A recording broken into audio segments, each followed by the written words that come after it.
Hey everyone, how's it going? Thanks for joining my stream. It's been a bit over a week since I've last streamed. Last week I was out of town, so I couldn't do my usual stream on Mondays and Wednesdays, but I'm back. So yeah, I just wanted to get back into this. I actually have worked a little bit on the project since last stream. I haven't only waited in between the two, so I have a couple things I'm going to go over.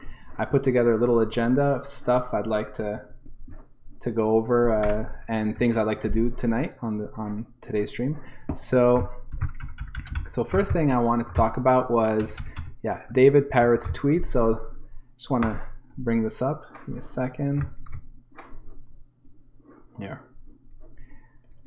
So yeah, David Parrott, who is one of my followers, I just want to give him a shout out because he sent this to me. He watched my last few streams and noticed that I was trying to debug this bug that I've been working on in Mindstorm, which is the built-in game for the Vectrex. And he sent me this. He said, "Have you seen this?" And he sent me a link.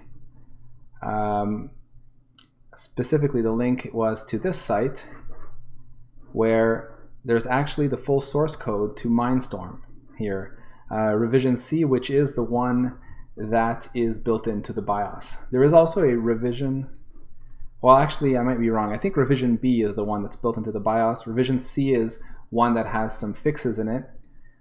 It's all covered here. There's a little history of Mindstorm. Yeah, here we go. So I'll zoom in a bit. So revision B, I don't believe revision B, anyway, it doesn't really matter. Like, they're not really far apart. So he sent me that, which was really cool. So thank you very much, David Parrott. That was really nice of you to send me that, and it actually did help. So what I did was, if I go back to the source code here, so he was actually pointing out that he thought maybe the code I was looking at was around a specific area in here. Now, this code is actually written for an assembler that's not really supported anymore. So at first, I thought, oh, it would be cool if I could assemble this. But before I even did that, I just tried to kind of like look for similar instructions, and I was able to find my way around a little bit. And I did learn some interesting things that I'll talk about soon enough. But yeah, so that's it. In looking to be able to assemble it, because I thought, the best would be is if I could like match up addresses that I have in my output stream in my debugger. If I can match the addresses to actual code, that would be the ultimate. And in order to do that, I would need to be able to assemble this program, this game. So I was looking into how to do that because, like I said, this here was using some other assembler. It says up here, must be assembled using this Avocet or Avocat ASM09, which turns out to be some old assembler. Now, in my searching online, I found that I wasn't the only person who tried to get this game assembled. So that's when I fell upon this Mike P's GitHub, where he has Vectrex Mindstorm. And as he says here, Vectrex Mindstorm, he says, here we go. Yeah, built basically with a Kingswood AS09 build system. So what this is talking about is the common assembler that's being used to assemble Vectrex games these days is this Kingswood assembler. That's the one that actually I have and that I've used on past streams to assemble my test ROM that I was putting together to test certain instructions. So this person, Mike P, went ahead and took the Mindstorm code and got it to be able to build with this Kingswood assembler. So what I did was I just looked at the the commits that he made here, 23 commits. So like basically, he goes through here and does a whole bunch of stuff, convert mnemonics to lowercase, for example. So that's one of the differences where, here we can see that the mnemonics that are being used, the instructions here, are all written in uppercase, whereas that assembler is looking for lowercase. Actually, I later saw that the assembler has an option that says like, just ignore the case, so it would have worked. But anyway, there's a few other things he had to do, like set DP had a different way of being set up for that assembler. Also, AS09, the Kingswood, does not support periods in label names, and there are periods in the label names in here. That I noticed that as well. So he went and replaced them with underscores. Like here, we see some labels that have periods in them. So that's not allowed, not supported by that assembler. So he did that, and basically he went through, and so at one point he actually went and started splitting up the files and stuff, which I didn't really want. So I kind of went and found an earlier commit that was perfect for me. I think it's this one here. Yeah, where he writes here, now boots in Vectrex. So I took this commit here, did a view on that, and I grabbed this file here, which is just one file. Now you can see that like this has lowercase, and it's basically in the format that's required for that assembler. So I actually have here, let me pull that up. Here, Mindstorm new. So this is the assembler I'm talking about. Like if I open a command prompt here, I'll bring it over. If I run AS09, it says here, Frank A. Kingswood. So this is the Kingswood assembler that he refers to, and the one that I was talking about. And there's a whole bunch of flags and stuff. But basically, I wrote here a batch file. So I invoke AS09 and I pass it -p-h0, which I don't remember. I think -p is for having it generate a listing. Actually, you know what? I think if I do this, there we go. So -p is generate pass1 listing, which is what I want. I want a listing of everything, and because there's like pass1 and pass2. I think pass2 is like an optimized listing, but I just want the very first one, like leaving the code alone, just produce the listing without modifying, without optimizing, and just put addresses. And dash was again -h, I think I had -h0. So that is here, specify height of page. Oh yeah, so without this, it actually generates like printable listings. So there's like, I think, some number of lines per page. That's not interesting to me, so I just say -h0, which means I want no pages, so just give me a full listing without any page separators. So doing that, so if I run here build.bat, it ends up producing, so yeah, so I'm building this ASM file here, mindstormc.asm. So it produces the bin, which is actually the assembled binary file itself, and it also produces a listing. So this listing here, if we open it up, okay, yeah, so this is the listing. So yeah, this is really cool because basically it's exactly the same code, but there's this whole left section here, which basically shows us the addresses for every single instruction or every single declaration of data, which is the case here. This is all the data and where it's located, which is really, really useful. So, and down here we start to get into the instructions and we see actual addresses. Now, it's interesting because here in the case of an assembled ROM for Mindstorm, this is not the one that's in the BIOS. This is a separate version of the game being compiled. You can see that the addresses start at address 0, which makes perfect sense because that's where the Vectrex ROMs are in address space from cartridges. Yeah, so here we go, 0. Whereas the version that's in the built-in BIOS, the only difference is that there would be an E here for all the whole set. Anyway, so it was interesting because I was able to actually run this version, this assembled version of the binary within my emulator, and I was able to reproduce the same bug that I was seeing. And I got some interesting insights into it, so I'll talk about that shortly. So if I just go back to the agenda. So that's it. I wanted to talk about that. So that was really cool. Yeah. So the next thing I looked at since last stream was I was looking at, I was thinking about, the bug, basically the bug that I'm seeing is, and it's actually down here, is when running Mindstorm from the BIOS, it's making these accesses to addresses in cartridge address space. So for example, it's accessing 3409. It's doing a read on this address, which doesn't really make much sense. I think last stream when I was looking at this, I may have arrived to the conclusion that maybe the game was just buggy and doing something invalid. And actually, so you know what? I'm going to explain something here about the 3409 because I did discover something. So this comes back to being able to look at the listing and using it through my debugger. What I found, I have some notes here. So this is the code itself. So what I find is that at one point the code is reading out of this, what they call the mine packet table. So in the game, there's always at most 4 mines that are displayed on screen. And there's this table here.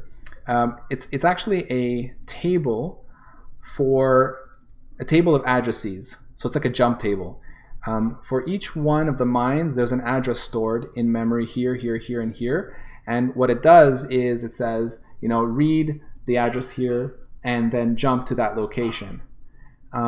That happens somewhere. If I look for min-obj, here.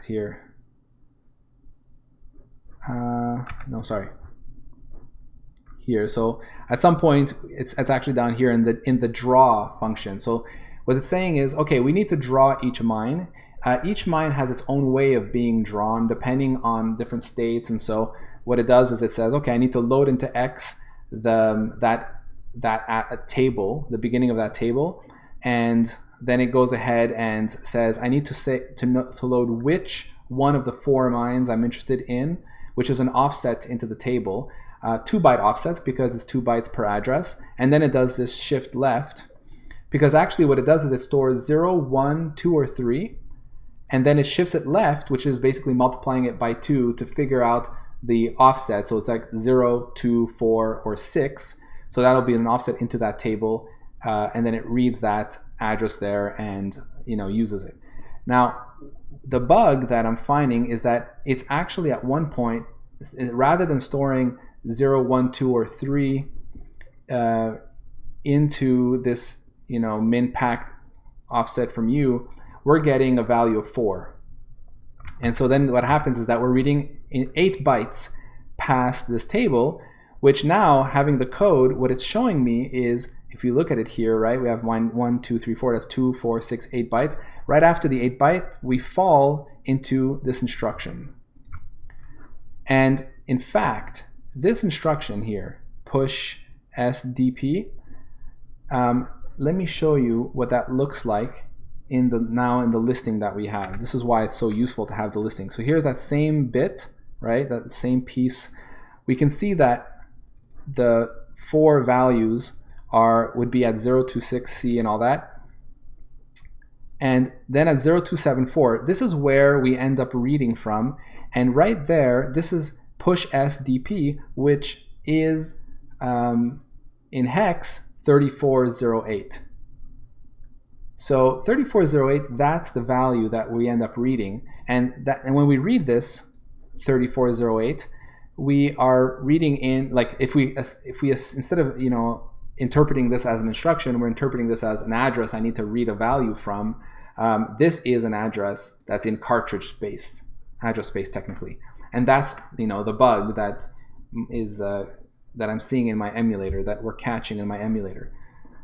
So at first I thought, okay, so does this make sense?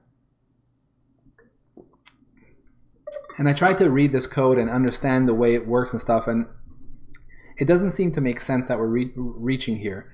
Now, I had very little time over the last week. I tried to debug the trace output from my program given this and try to see if I could figure out why we're reaching this point where we're reading past this mine obj table.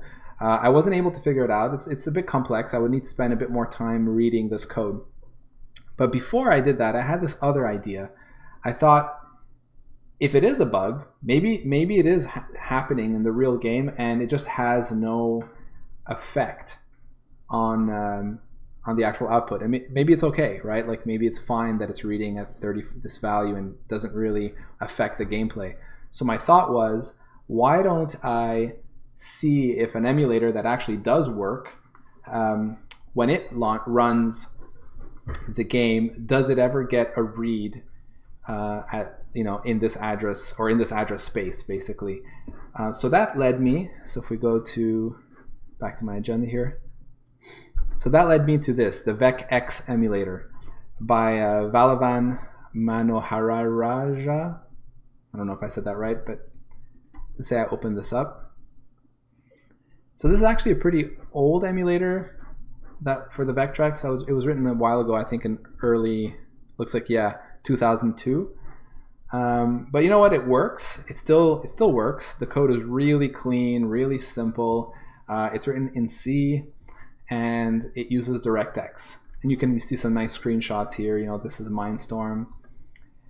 And so yeah, I decided, you know, what if I get this building, which really was a piece of cake. So yeah, let me open up Visual Studio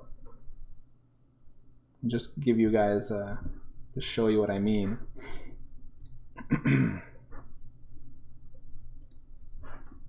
All right, where is Visual Studio? Okay, here we go. So yeah, if I go to, I think it's this one. So this is Vectrex, this emulator. Now, I don't really want to read too much of the code in here because I don't want it to, you know, I kind of want to figure it out on my own.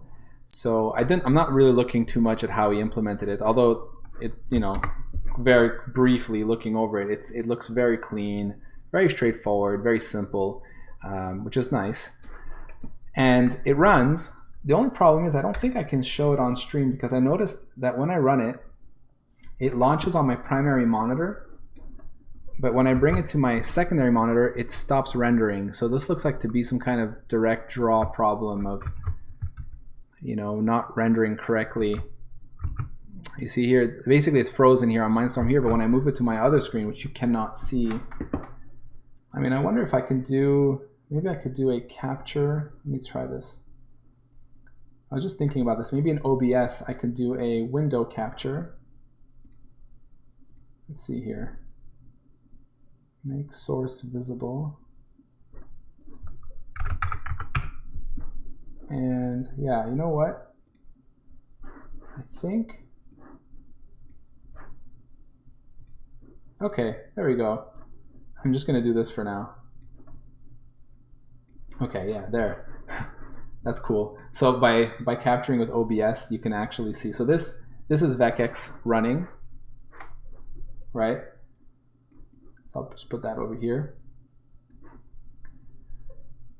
And yeah, and it works, right? So I thought, okay, cool, that works. So what if, you know, like if I restart this game and put a breakpoint in the routine that does reads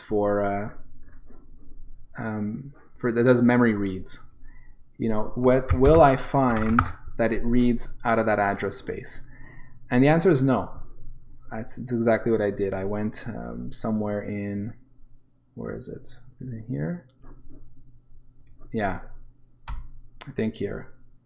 Step into that. So there it is. So this is the read8 function, and it goes in and it like looks at the read and then, you know, reroutes it based on ranges and stuff like that. And it's actually really simple to know if it ever goes into that space because it's trying to read out of cartridge space. So that brings us into, if I come down here, cartridge here. So let's say I put a breakpoint here, right? And can I just restart and will that work? Yeah. So let's say I restart. So here you can see that the output, I'm looking at OBS, yeah, it looks like it's working. So here you can see the output from the emulator, and I'm just going to let it run.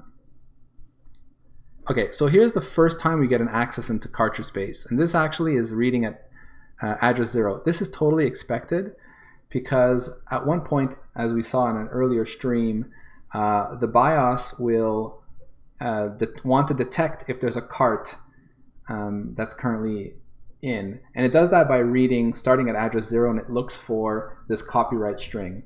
Now in our case, we have no cart loaded, so it's going to only read address 0, realize that the very first letter it expects in the copyright string isn't there, and it'll stop reading the cartridge and say, okay, I need to load Mindstorm.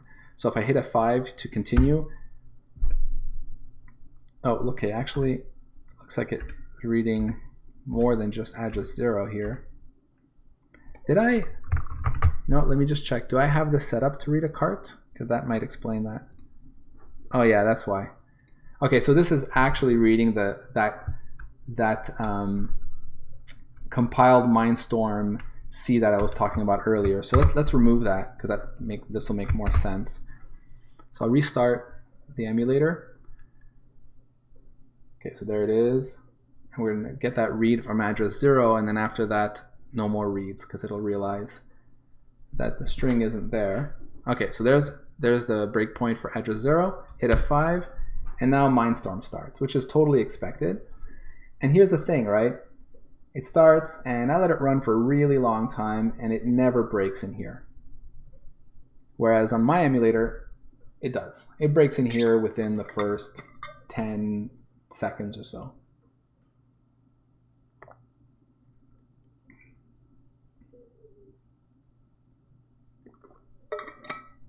So what does that tell me? That basically tells me that, that basically tells me that there's something wrong in my emulator. That, you know, somewhere my CPU is going down a path it shouldn't go down. You know, here you go, it's gonna get exploded here. Yeah, so for sure I have a bug. So thinking about it, I have kind of like two ways to debug it. So I can continue, now that I have the source code, I can continue to try to understand the Mindstorm source code and see if I can, you know, backtrack and figure out why it's going down this path where it's loading at offset 8 in that table. And that's totally a viable way of doing it. But another way that I thought that might be interesting is to try to take advantage of the fact that I have this very nice and clean emulator here that compiles, and it has actually very nicely separated. This is something cool that the author of this emulator did, is he made his CPU, his 6809 CPU emulation, completely independent actually from the rest of the emulator. It has no, you can see here, this is the header file, it has no includes, no dependencies here on the other files, and in the C file, again, he only depends on standard IO, and that's header. So it's totally siphoned off, which makes it really easy to reuse.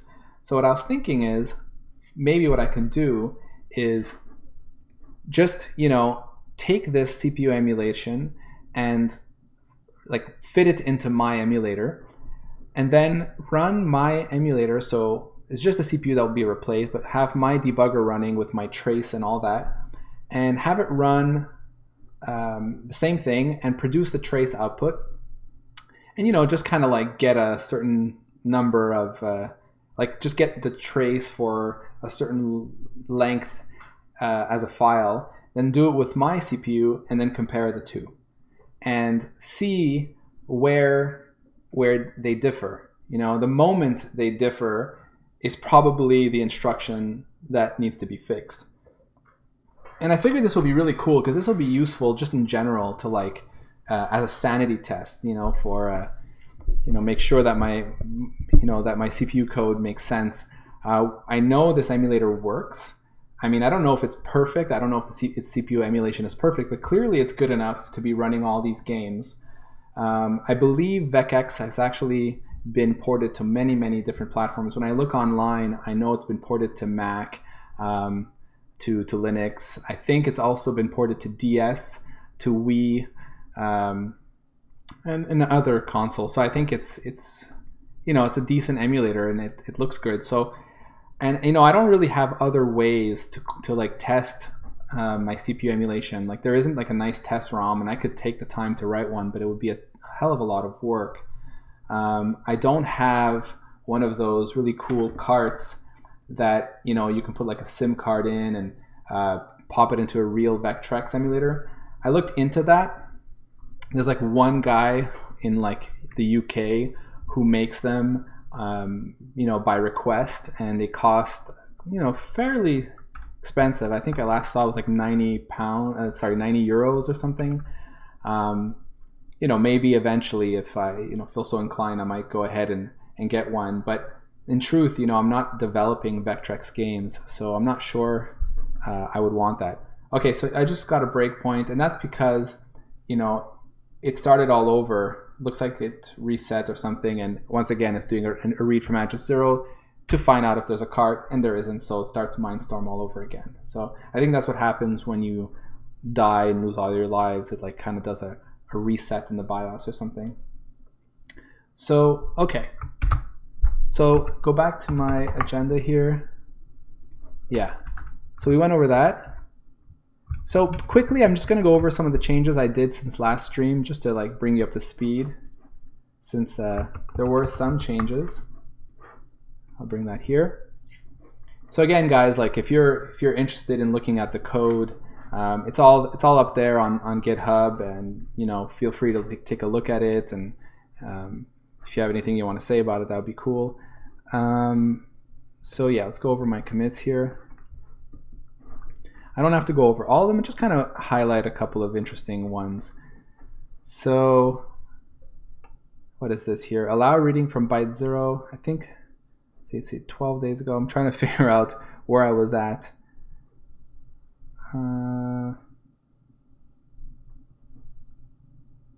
Yeah, I think this is I think it's starting about 8 days ago. Yeah, that would make sense.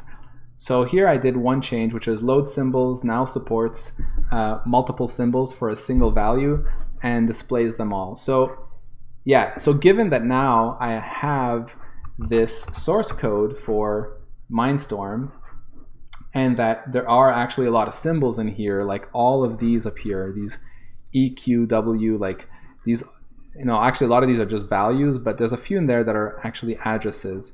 And as you know, like I have this load symbols functionality in my emulator, in my debugger, that I use to load the symbols for the BIOS, which are all these ones here.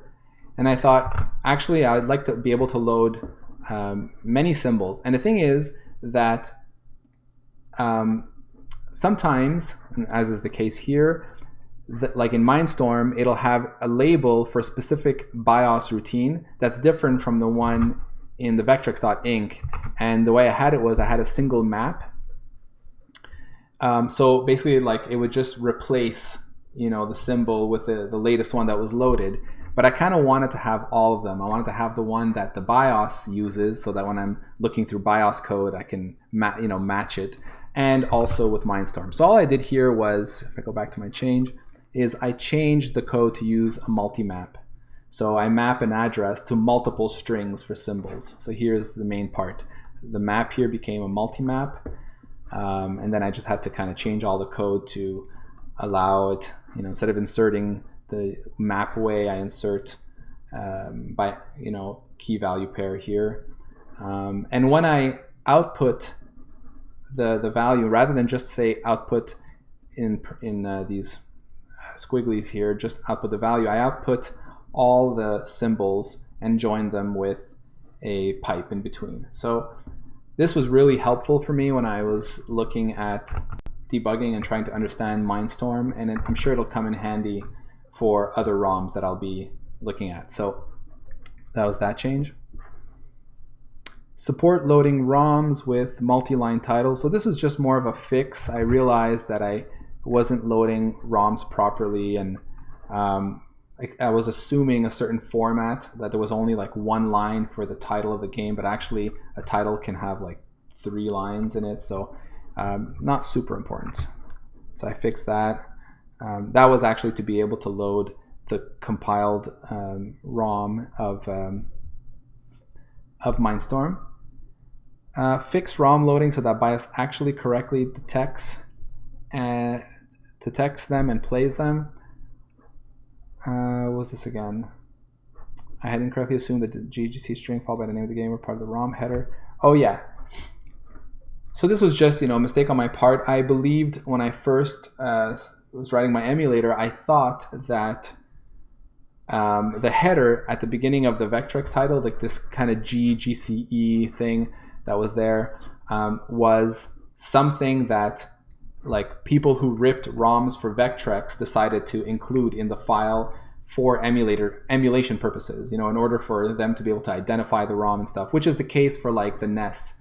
.NES ROMs have a certain header in there that was introduced by the author of the iNES emulator years ago, and it kind of became the de facto standard for how to for NES ROMs. When you rip them, you have to put this header in there so that emulators can detect the game and all kinds of stuff, know which mapper it uses. So I had assumed that was the case for Vectrex, but in fact it's not at all the case. The Vectrex ROMs are straight up dumps of the cartridges. There's nothing special about it. There's no special header that's prepended. There's nothing at the end. There's no header, footer, or anything. It's really just straight up that. So all I'm supposed to do, and which is what I'm doing now, is you're just supposed to load up the file and read it. That's it. But rather than throw away all my code that I wrote, which was parsing and stuff, I decided to move that code into a validate ROM. And just basically, if you try to load a file that isn't a ROM, it'll be able to detect that because it'll see that the header is missing at the beginning. What's also interesting is that it'll end up reading the full title, so maybe I'll end up using that. I can use this code to detect the name of the game and then maybe display that. Maybe parse a whole bunch of ROMs and display their actual names, not the names of the files or something. So anyway, so that's what this change is about. Another change, this was kind of inspired by thinking about this Vectrex emulator, is I realized that I thought maybe my bug came from the fact that I have a few buffers that are not zero initialized. Like my RAM buffer, so here, just make this a little bit bigger. Yeah, so RAM, which is basically 1K, it was just a big buffer of data that never got initialized. So it would, when I would run my emulator, it would have whatever values were in memory. Now in debug, memory is basically initialized by Visual Studio. The runtime, the debug runtime, will automatically initialize all memory to CD, CD, CD, CD, and hex as a way for, as a helpful way, to know if there's something funky going on in memory. Like if we see like there's a invalid read and we see that the value is CD, CD, CD, CD, we know that's uninitialized memory. That's helpful for us, the programmer. But when I run in release, for example, it'll be whatever is in RAM at the time. So this change that I did was just to make sure to zero initialize this buffer here for RAM, and similarly for the 16 bytes of registers for the VIA chip, I also zero initialized those.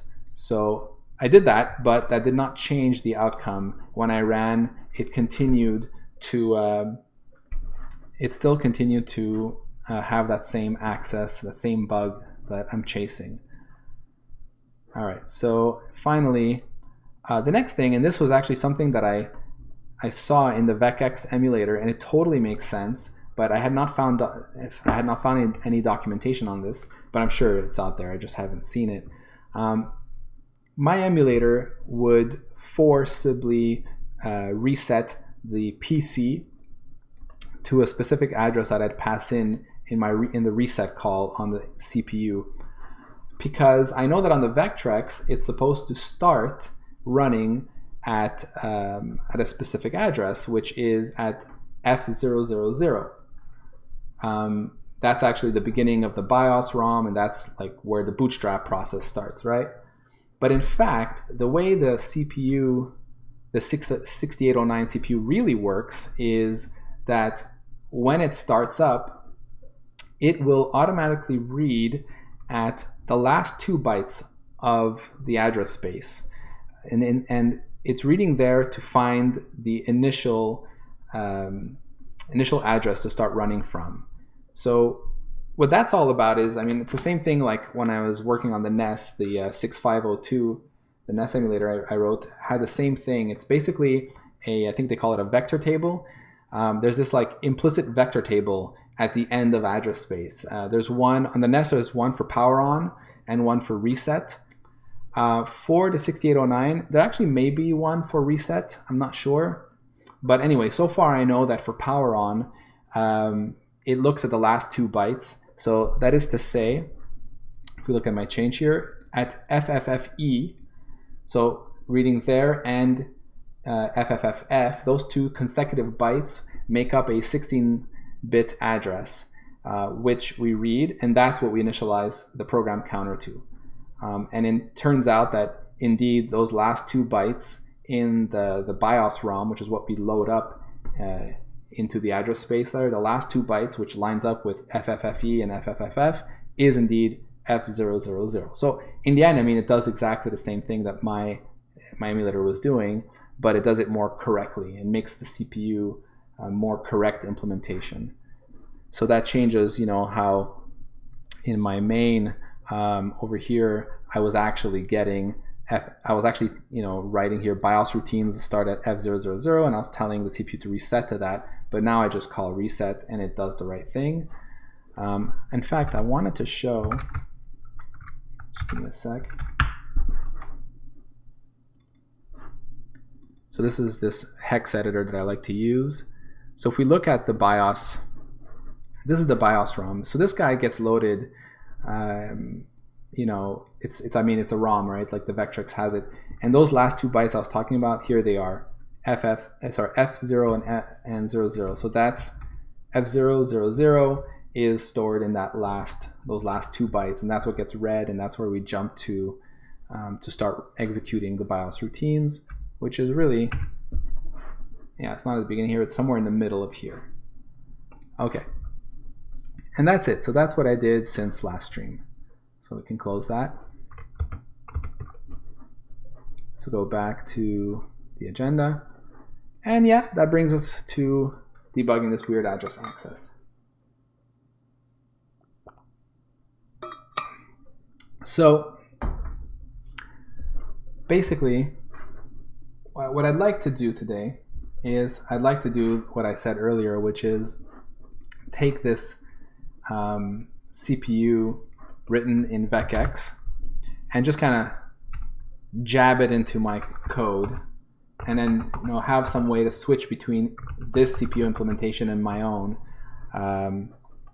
so that, you know, we can compare the outputs. So that's what I'm going to start working on.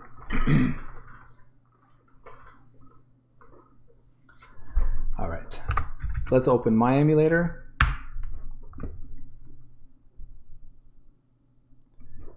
Okay,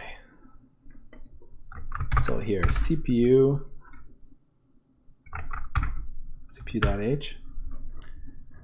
So this is my emulator. This is my CPU implementation. So I know that if I look at the way I did it, I have this class CPU, and I have very few functions here: init, reset, execute instruction, and a way to access all the registers, which is what's used by the debugger to figure, you know, to kind of introspect what's going on in the CPU, figure out where the program counter is, and show all the values. And that's pretty much all I need from the outside, right? The CPU implementation in Vectrex is quite similar. No, sorry, that's not right. So here it is. The way it works is it just wants you to hook up these function pointers to a function for reading a byte and a function for writing a byte. Reading a byte at a specific address, writing a value, a byte at a specific address, which, you know, corresponds to the way the CPU here, you know, when I initialize it, I give it the memory bus. Let me just go to init here. And then I use the memory bus to do reads and writes. So it's very similar. The memory bus in my emulator corresponds to those functions that it wants. So there's my read, where you give it an address, returns a byte, and you give it an address to write a value. So that's similar. So I'm going to need to just hook these up in my emulator to my memory bus read and write. I have here, it has a reset function and then a step function. So reset corresponds to my own reset. I also have a way to reset my CPU. Here we go. And the step function, as it turns out, if we look here, execute a single instruction or handle interrupts in return. So mine doesn't handle interrupts yet, so that's fine. We'll just pass 0 for the interrupts. And I noticed that, you know, it has an unsigned return value, which is the number of cycles that it executed. And that actually corresponds pretty much exactly to what my execute instruction does, which also returns number of cycles. In my case, it's a double. And in the other one here, it's just an unsigned int. I don't even remember why I ended up using doubles. There was a reason for it. Oh yes, I remember now. It has to do with the fact that my emulator is, the way I do time slicing is by like looking at the delta time of every frame and determining and computing a value for how many cycles I'm going to execute. And to make it as accurate as possible, I store that as a decimal value, so that I accumulate, you know, I don't accumulate error over time. So that's why it's a double, but it doesn't really make a big difference. Okay, so the way I'm going to do this, I think I'm just going to like grab those two files, put them into my source folder. So let's start with that. Bring back Total Commander. So here's Vectrex, the source, and there's my source. So I'm just going to like grab these two files here and just shove them over there. One thing I'm going to do is I'm going to rename this for this C file as a CPP file. So that's just going to make it easier to, I think, do I need to do that? You know what? I'm not even sure I need to do that. Let's just leave it as a C file for now. Okay, so now that I did that, I need to bring those two files into my project. Technically, I just need to run cmake. So I think I'll do that. Let's open. Okay, so I think I just need to go into build here and then do cmake. Reload solution. So I should see those two files now in the solution explorer. Yeah, so there they are. There's the header file and the CPP file. Okay. So let me just see if this builds. This should compile. Okay, so there's a potentially uninitialized local variable EA here. So and I have warnings as errors, and I have all the warnings turned up, so that's why I get this kind of thing. So let's just initialize this guy here. Okay. Great, so this C file totally compiles. So now what I'm going to do is I'm going to go to my CPU, and the way I'm going to do this is I'm just going to hack it into my CPU implementation. I'm kind of going to do it. I think, like, I was thinking about it.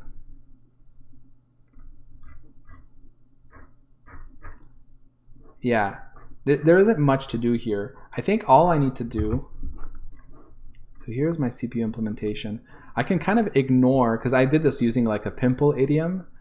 So what I can do is I can ignore the pimple part and just route everything, you know, my init and my reset and all that execute instruction to that other guy. And I'll do that, you know, behind some kind of macro like define use Vectrex CPU impl, something like that. It'll be a total hack, you know. So I'll do that, and I'll say, you know, if this guy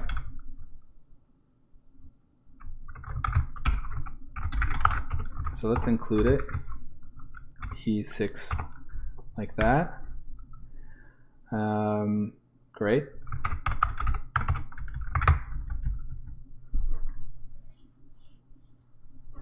I guess it's okay to initialize this guy. It doesn't change anything, but here in my init, I'm not gonna bother to do that. But what I will do is I'll hook up. Will I hook it up here? Yeah. Yes, I can do that here. So see here, what I want to do is, okay, I'll do this else. And I mean, this code, you know, I'm not going to actually push this as part of my master branch, but I will keep it as a separate commit so that I can bring it back whenever I want to check what's going on with the CPU. So, all right. If I am going to use it, what I need to do is I need to hook up those two global pointers here, function pointers, right? So I have one here. I'm going to just copy these two.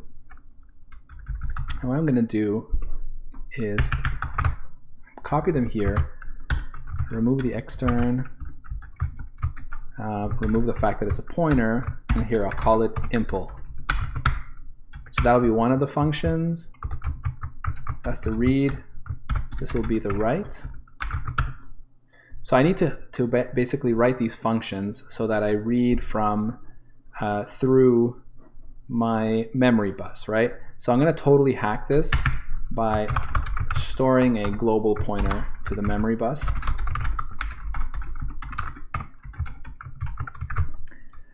And when it wants to read, I'll just kind of forward this way, and I'll say return like that. And when I want to write, memory bus write address data. So, okay, that's cool. So what I need to do then is when we're using the Vectrex, I need to first set this global pointer to this memory bus I got passed in. And then I need to hook up those functions, those global function pointers, right? So like this guy will be equal to the address of the actual implementation up here. And for the write will be equal to the address of this implementation. Let's see if this compiles. Conversion from unsigned int to uint16t. Oh, right. So in his emulator, he uses unsigned ints for everything, whereas I actually use the correctly sized type. It's just a choice. So what I need to do is I just need to cast his address here to uint16t. And I think I have another one down here. Conversion from unsigned int to use since, yeah, so basically once again the same problem. The address is the same, so I'll just do that. Okay, so that compiles. All right, so that takes care of the part of hooking up those functions. Now, reset. Let's do the reset part. When reset is called and I'm using the Vectrex CPU implementation, I need to call this reset here. So there we go, simple as that. And then for stepping, let's go into execute instruction here. And if. So for executing, same deal. Rather than call my own execute instruction, we'll call his and we'll just pass in zeros for the IRQs. I haven't done any IRQ stuff yet, so there's nothing much to do there. Okay. And probably I'm going to need to do something about the fact that this returns an unsigned int and mine wants a double, so I'm going to just, let me just see what the compiler says here. Oh, well, the compiler does not complain because it's able to implicitly cast int to double, so that's fine. All right, and then there is this registers one. Now this is important because I want to be able to return to my debugger the values of those registers. And then this is where I'm going to need to get a little bit more hacky because like we don't have access to those registers explicitly. So let me take a look at what I can do for that. So if we go look in here, yeah, so you see what he did was he has a bunch of statics for all the registers, which is fine. I think the way I'm going to do this is I'm going to add a function. And it's going to be slow, but I don't care. I'm going to add a function here to, should I add a function to populate those, to my struct? I have kind of two ways to do this. I can either remove the statics here and then just extern them and read them myself, which probably is maybe simpler. Yeah, let's do that. Yeah, I think I'm just going to do that. So let's just remove all these statics here. Reg A, Reg DP, Reg CC.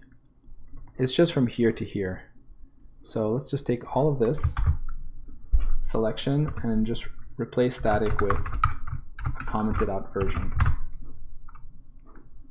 So now that I have that, I can take all of these. This is going to be really hacky, and that's fine. That's totally fine. We'll just paste that right here. I'm going to actually extern all of these. So that should get me access, you know, via the linker to those global variables. And what we'll do is we'll make a static of the CPU registers, because I need to return one by const ref. And every time this function gets called on demand, and this is a bit slow, but whatever, I'm just gonna copy the values out for each one of these.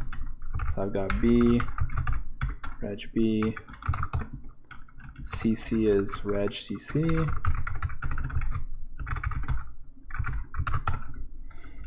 I might have to do something about CC here. I think I need to do value. Yeah, because it says a union. Yeah, I'm probably gonna have to do some casting here. Yeah, I'm gonna have to do casting everywhere because he's using unsigned ints for everything. It's interesting, you know, in the Vectrex emulator, he made the choice to use unsigned ints for everything, and that's an interesting choice. It's a bit of a trade-off thing, right? Unsigned int, or ints in general, will be typically the fastest type to use, you know, in C and C++. Based on the target, it'll be usually it'll equal the default register size, or basically the fastest register size that your CPU can deal with. So using an unsigned int, or an int in general, is a good idea for speed in terms of doing math and stuff, and for the compiler to generate good code. However, there's also the fact that the code is a bit more complex because you have to do your own masking. So for example, what I get for free by using a uint8 or uint16 in my code is stuff like wraparound, right? Overflow. So if an unsigned value overflows, it basically wraps around. That's actually the behavior that's expected. And in my case, I don't need to do anything. I could just, for example, add two values and it'll wrap around, or increment a value, it'll wrap around. When using unsigned ints, you have to handle it explicitly. You have to check to see, oh, did it overflow? And if so, handle the wraparound to emulate that behavior. So it's a trade-off, right? In my case, I pick the perhaps less efficient sized types, but I don't have to do this extra work of handling overflow and underflow and all that. So I just wanted to kind of make that remark. Okay, I don't need to set D because that's both A and B. DP here.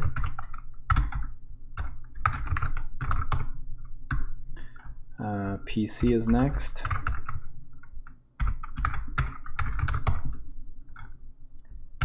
The stack pointer. The user stack pointer. and I have X and Y left. Reg X, Reg Y. So I think that covers all of them. Yeah, that makes sense. 1, 2, 3, 4, 5, 6, 7, 8, 9.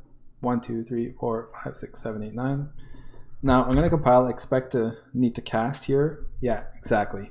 I'm getting conversion from unsigned int to uint 8t.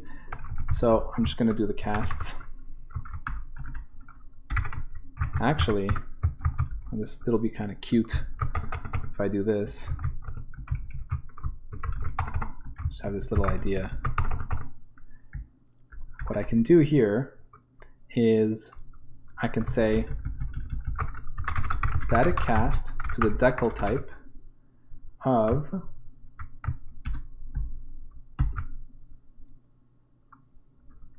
and then I'll say, oh sorry, I didn't mean to put this before the equals. Static cast to the decal type. Okay, and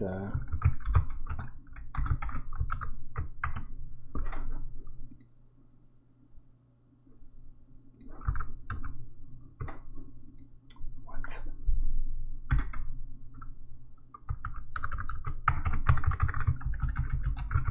I'll get there.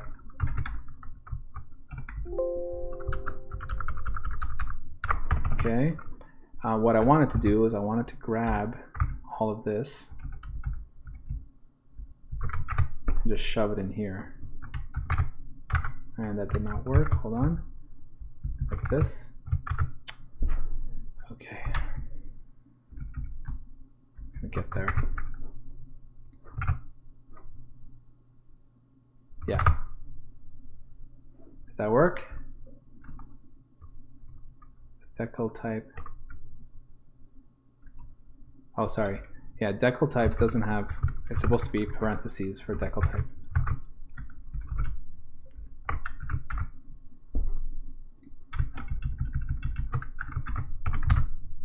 Okay. Basically just casting to the type of the thing on the left. So let's see if that compiles. Oh yeah, and I must actually return CPU registers here. All right, so that, I think that's it.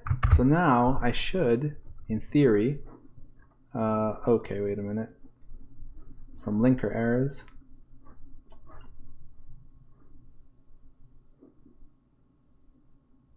Okay, so it's not finding the things I'm externing here. It's actually not finding even these functions. Why not? Ah, cdecal, right. Yes. Yeah, that makes sense because that's a C file. I need to cdecal these externs here. Okay, that's fine. Let's do that. So because basically it's a name mangling thing. If you have to work between C++ and C, there's a difference between the default way that it mangles names. C++ has its own name mangling scheme that doesn't match C. So if you want to extern symbols from a C file, you need to tell the compiler that actually it is a C. To use C style name mangling when doing the matching of names. So to do that, where is it here? Yeah, what it means is I need to worry about the include. So I think I can solve this pretty easily here. If I just do extern C, this header include, that should take care of at least those two functions. And there we go. Yeah, that's it. Perfect. No, wait, sorry, I wasn't doing linkers. That takes, there we go. In the output here, that takes care of the functions, but not yet the registers, which also need to be external. Now, I don't know if I can do that at this scope. I may need to pull this out. I don't think I can do this in a function, right? No. See, it doesn't like that. It already puts a little squiggle here. So I'm just gonna yank this out and just pop it up here somewhere in global scope here, where we include this. I'll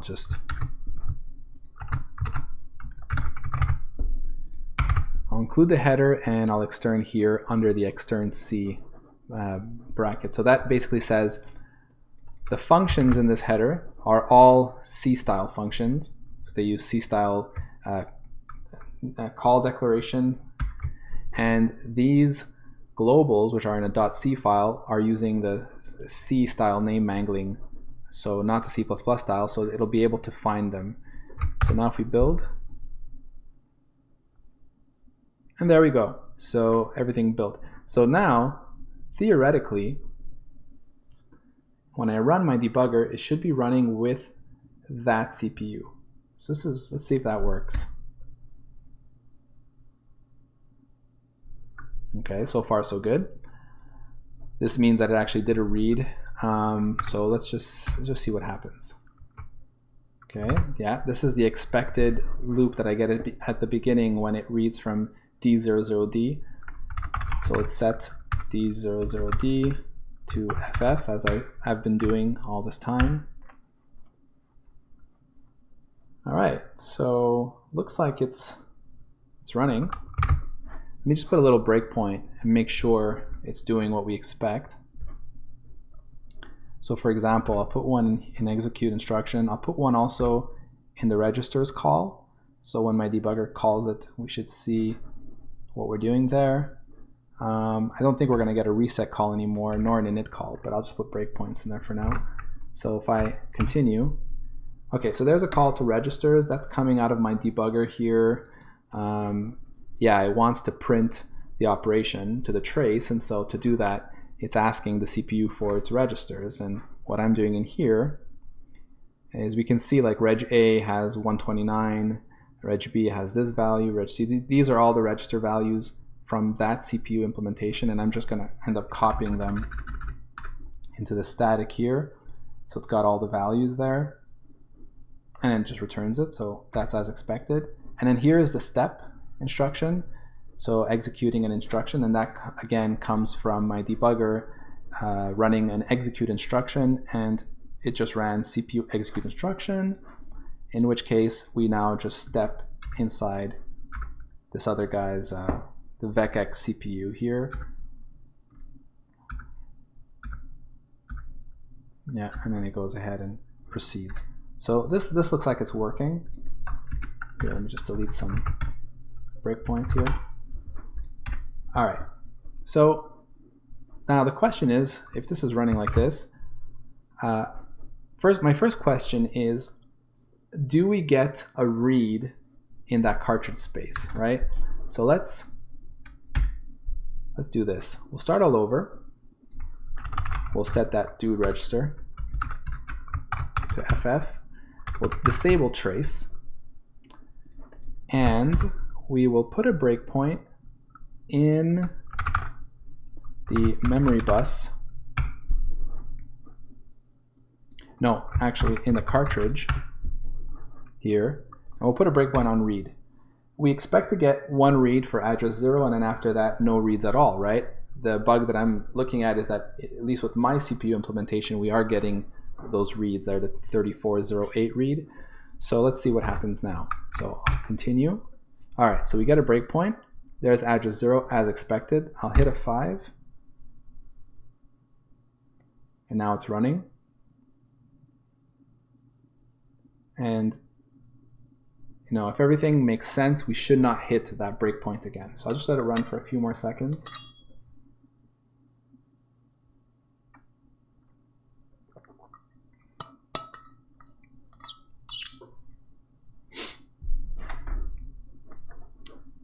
So you see, I'm not hitting that breakpoint. So that's really cool, right? And like, just as a, you know, point of comparison, if I go back to my CPU here, let's disable this code that I just hacked in. Let's put this to 0. So this goes back to my CPU implementation. We should totally hit that breakpoint. So once again, set the dude register to FF, disable trace, continue. So there's the first read of address 0. We continue, and boom, we get a read here. If I just show it in hex, here, hex, 3409 actually, not 3408, which actually, that's interesting. It was 3408. Interesting. Now 340A, 34, there's the 3408, 340B, 340C.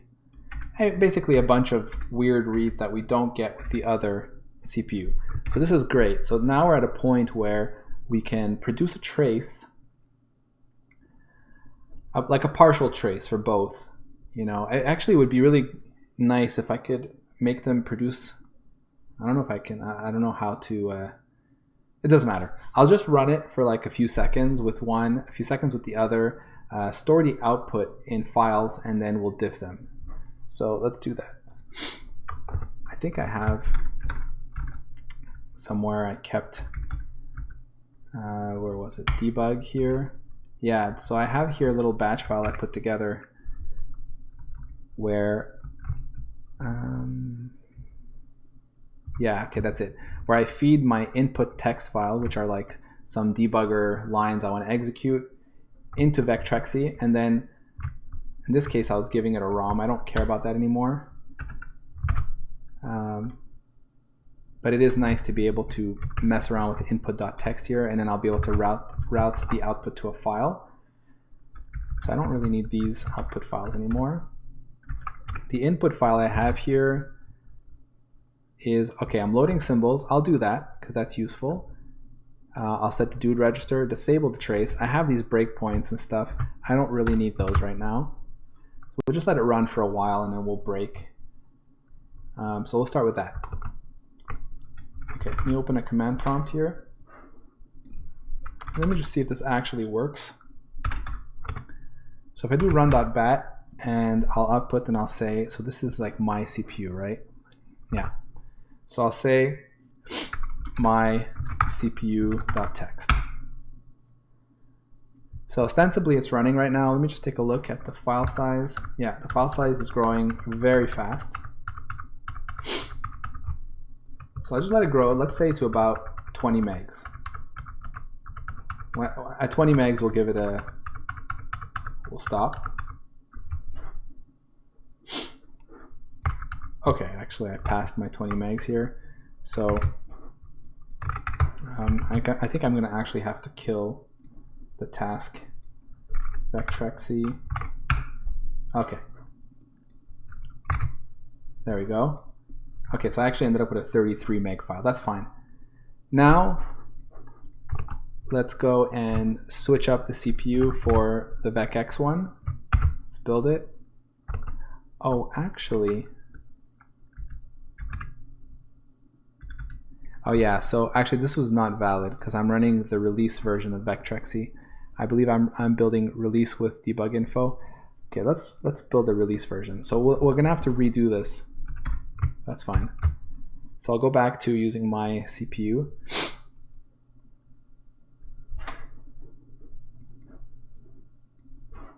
Okay. So let's run once again with my CPU. Let's keep an eye on the size of the file. There it's going. We're at 4 megs, 5 megs, 6 megs, 7 megs, 8. So I'm going to stop around 20 like I wanted to before. I'm going to actually have to kill the task. I have to kill it because Control-C doesn't work because I actually programmed Control-C to break into the debugger, so that doesn't work when I'm actually piping it, routing the output to a file. All right, so there we go, that's done. So like technically this file, if I just open it, there we go, it looks like this, and that looks like garbage.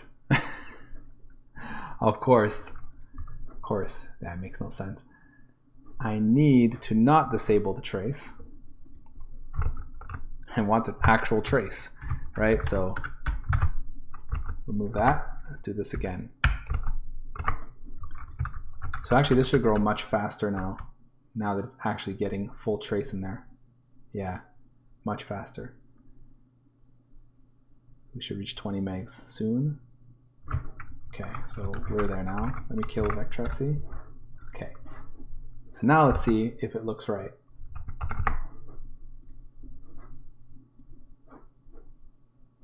and it doesn't. What happened here? Set dude.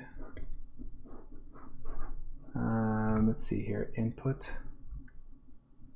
Oh, I need to tell it to keep running. So I need to hit a C in there, continue. I need to, because basically these are, it's as if I'm typing these into my debugger. When my debugger starts, it's waiting for input, right? And so normally I do something like this, but what I really need to do is I need to say continue running, and then it'll just start running. It doesn't start running right away. It always starts broken into the debugger on the very first address. So I need to do this. Again, we'll get there, Okay, this actually looks like it went much faster, so that's good. So we hit about 28 megs. Let's take a look at it now. Boom, all right. So now we actually have some output here that's gonna be great for diffing. So this is for my CPU. Now let's turn on the Vectrex CPU implementation, build release version of that. Great. And this time we'll run it and we'll say Vectrex CPU. Okay, it's running. I'm gonna get ready to kill this. All right. Okay, so it ran a bit longer. That's okay. So now we have two files. Let's diff them. So I'm going to use my beyond compare, which, by the way, is an awesome diffing tool.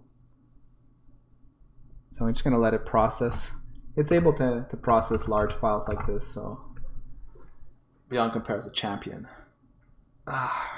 Okay, there, it's done. You can see here at the bottom, there's a big section because the Vectrex CPU output was longer than the other one. So let's go see what our first diff is.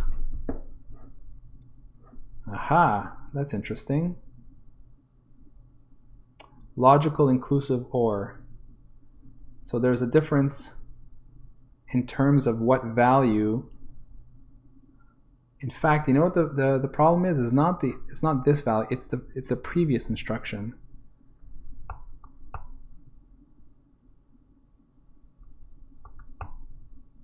That's very interesting. So basically what I'm seeing here is, I wonder if I can zoom in. I don't know if it's too small to see on stream, but anyway, I'll just read it out a bit here. So what we're looking at is that on the previous instruction here, we have a store B instruction that says store the value in B at this address. You know, take the stack pointer plus 239 bytes, which if we look here in my disassembled comments section here, what I do is I show that what we mean here is stack pointer is CBE4 plus 239. That resolves to CCD3, which at present has value 0. When we store B into there, we don't know on this line what happens, but on the next line we see that we're actually doing an OR value of A with that same place, right, the same location. What we see here is that before the OR happens, it's showing that 7F or 127 was at that location. So what that tells me is that store B, that B must have had 7F in that location. Whereas for Vectrex, it had 0 written there. Which means that for Vectrex, when it reached here, store B would have had B in it. B would have had 0 in it when it wrote to that address, whereas mine had this 127. So the problem is not this instruction nor the next one. I suspect that it's probably the computation of B that happened earlier that would explain what's going on here. So to test my theory, what I'm going to do is I'm going to run my debugger and break when we reach this instruction and look at the registers. In fact, I'm going to break on the store B, and we'll just take a look to see, is B indeed different between the two? We'll start with that theory. What I want to know actually is, do we hit F329 earlier? No, that's the very first time. So that's a perfect breakpoint. So we'll put a breakpoint on F329 and we'll take a look at the registers. So let's do that. I'll go back to mine. This is exciting. We're going to get somewhere. Okay, so here's the debugger. So let me just, yeah, so I need this address here. So it's F329, right? Let's set a breakpoint there. And, sorry, trace. No, I want trace enabled. And then let's just run. Okay, so we're now right there. Let's take a look at the registers. So yeah, sure enough, we can see here that B is 7F, right, for me.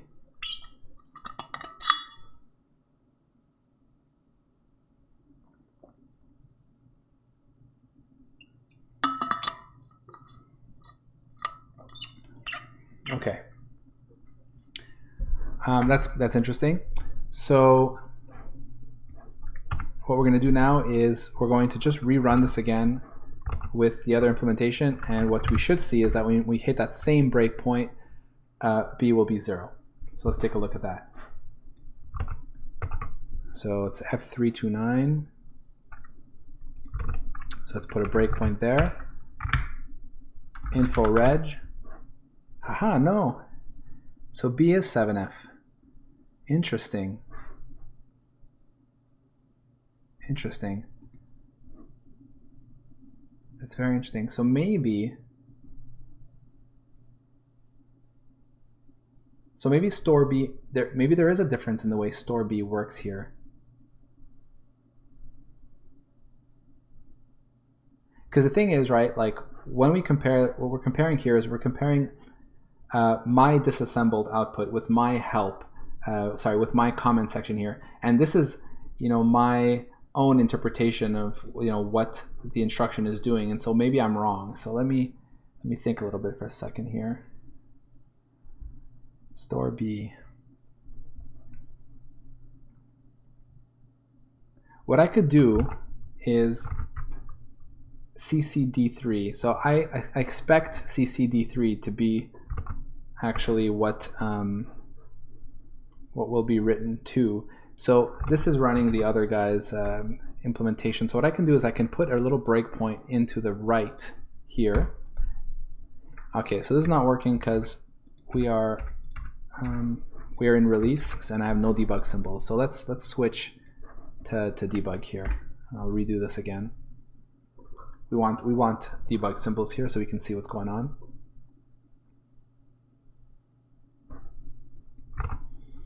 Okay, so once again, so this is really interesting. Store B. So again, we're right now running with the Vectrex CPU. There we go. We broke in there. I'll put a breakpoint here on the right. I'm going to step this instruction, and we're going to get a write. CBE3. Is that what I had? Aha! Ah. CBE3. And I'm writing to CCD3. CBE3. So you know what's going on here? I think is I must be mishandling 239 here as an offset. Right? Basically, is it because it's a signed offset? Because CBE4,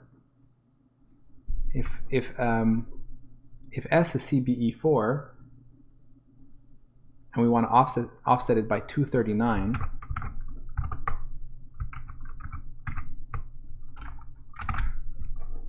right?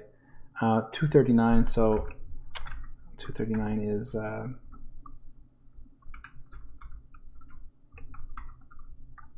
what is it I want to see? Like what is it is as a signed value, right?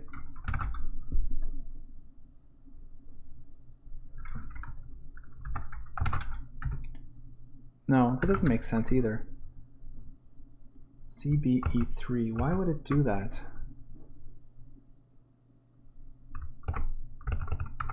And just to check before I go further, let me take a look at those global registers. So S, yeah, S is indeed CBE4.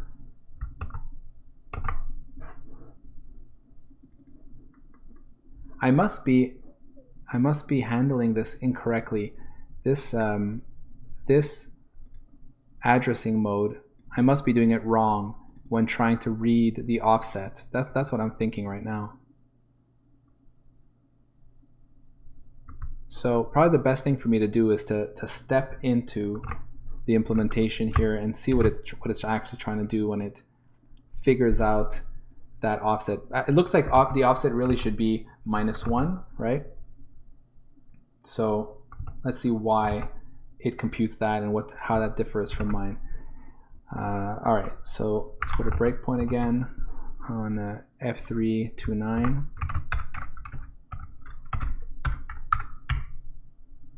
Take off that breakpoint. Okay, so here we are. So what I want to do now is I want to put a breakpoint in the execute instruction. Step it. Okay, so let's see what it's doing here. Indexed, okay. Read the post byte.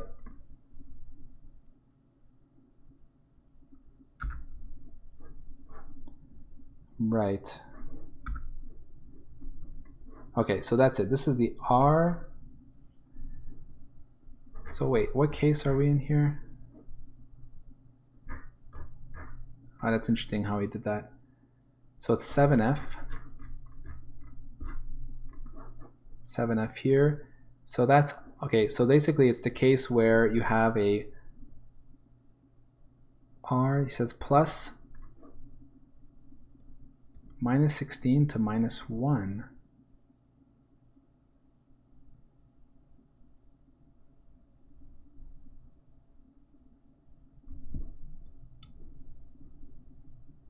What is that about?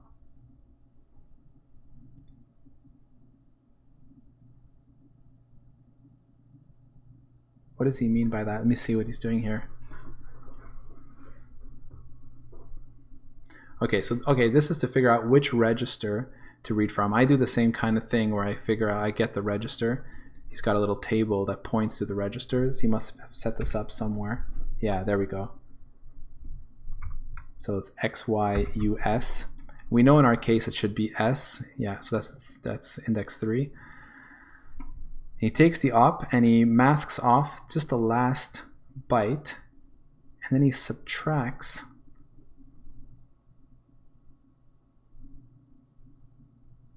subtract 16 from it, right? Why?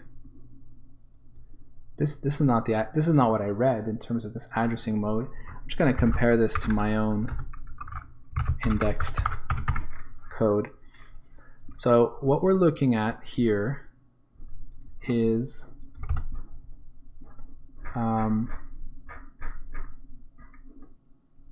op. So the op is 127. Right, 7F. So we're looking at the post byte.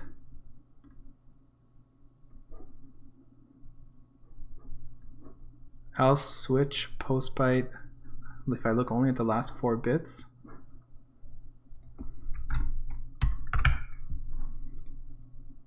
What do I got here? 1, 2, 3, 4, 5, 6, 7 bits, right? 7 bits on. So it's actually the one with all ones in my case. Address. Is it that?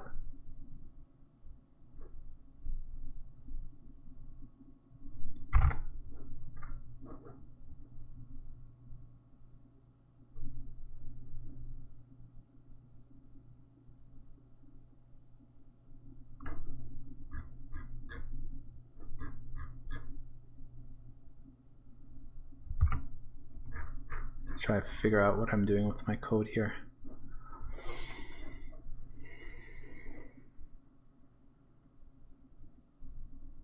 Oh, no, sorry. We're following to here. If the post byte has bit 7 on, which is the case. Post byte is a 5-bit 2's complement number we convert to 8-bit. So this is the case where I'm getting it wrong. I must have misunderstood what this means. Let me reread what I have here. Post byte is a 5-bit 2's complement number that we convert to 8-bit. So if bit 4 is set, the sign bit, we extend the sign bit by turning on bits 6, 7, 8. That's what I have to do, sure. But is it really a 5 bits? So that means, yeah. So that means that basically if it's a 5-bit 2's complement, what does that mean? So it's a sign value. So it goes from -16 to 15, right? That's what I would think. But why is he right -16 to -1?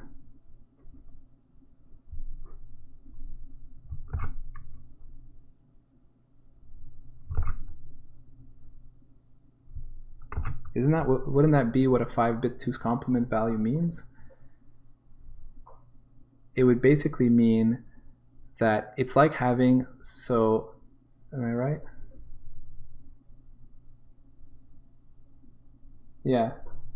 Yeah, so it's like if we have an 8-bit 2's complement, right? So 2 to the 8 is 256, but 2 to the 7 is 128. 2's complement means we can represent -127 to 128. So a 5-bit complement means that 2 to the 4 is 16, so we should be able to represent, sorry, -15, I would say, to 16.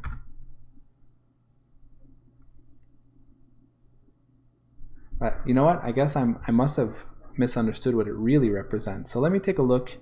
I have some documentation. So let me go take a look at the different docs that I have. Let's see here, docs.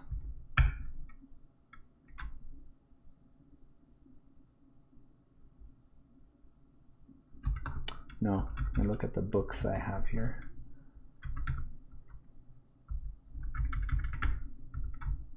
Where did I keep it again? Yeah, it should be in programming. No, I always forget where too many files. Here. Oh, it's under docs programming. Okay. So it is under here. Yeah. So this is the main book that I've been using. I already have it open. Okay. So let's take a look at what it says. Extended addressing.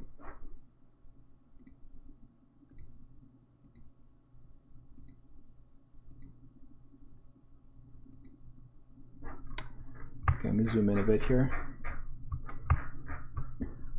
So this is extended addressing here.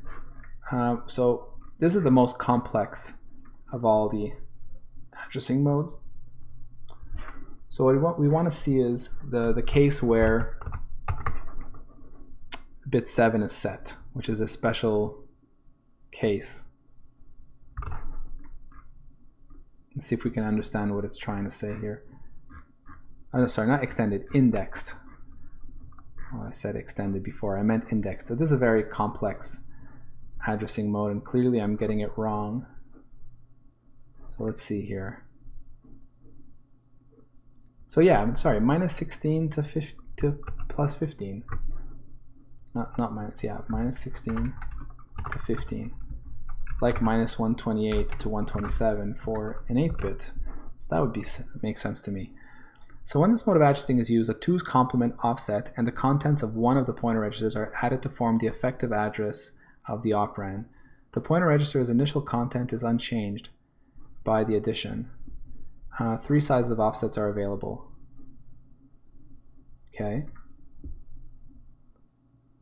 So constant offset, plus or minus 4 bits. Use bit 4 of the post byte as a sign bit, and bits 0 to 3 as a constant offset. It is a minimum 2-byte instruction.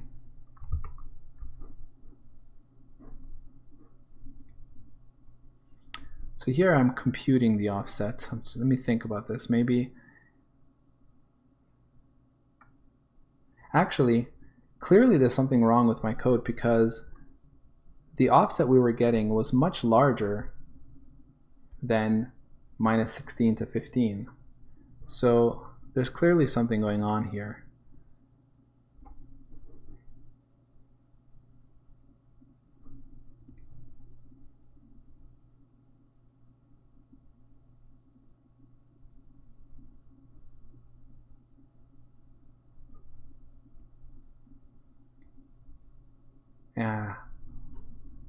Yeah, I think I see what the problem is. Yes, no, maybe I'm just thinking about how what I'm trying to do here is I'm trying to make it a proper 2's complement 8-bit value so that I can just add it this way. And probably in doing so, I'm doing it incorrectly and making it a much larger value, even though I'm doing a cast to signed here. It's because I'm, oh, that's it. It's because I need not a cast, I need a reinterpret cast, not a static cast. That's my problem. So what's happening here is I've built this unsigned value, but I set the high bits in it so that I can turn it into a proper 2's complement 8-bit value. But then here I'm doing a static cast, and so what it's going to do is it's going to say, oh, you want to static cast this unsigned very large number into a signed large number, right? And that's my mistake. It's not a cast that I want here, not a static cast anyway. What I want is a reinterpret cast. I want to tell the compiler, just interpret the bits the way they are set, don't do anything to it. The static cast is going to actually generate code to go from an unsigned to a signed. But the reinterpret cast will say leave it alone. Yeah, that's totally the problem here. I'm not sure though about what it means in this other code for this like range of minus 16 to minus 1, but let me assume that, you know, that I've understood this correctly. So I want to reinterpret cast this to a int 16t.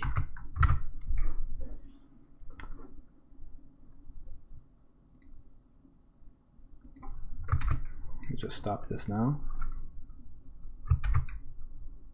So the compiler doesn't like this. Why? Cannot convert from, oh no, sorry, uint, so to int 8t. What's the problem with that? Cannot convert from uint 8t to int 8t. Conversion is a valid standard conversion which cannot be properly performed implicitly or by use of static cast, C style cast, or function style cast. Oh, that's interesting.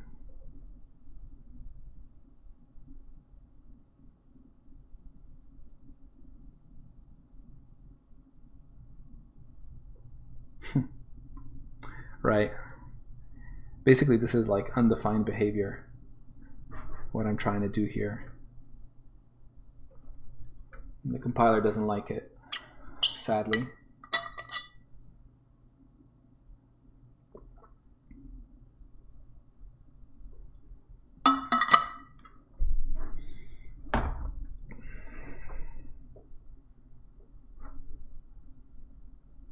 Conversion is a valid standard conversion. I know it is.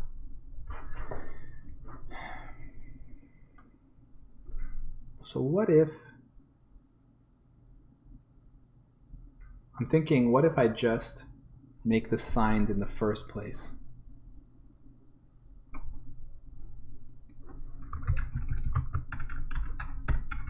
Like, if it was already a signed value to begin with, would this make sense?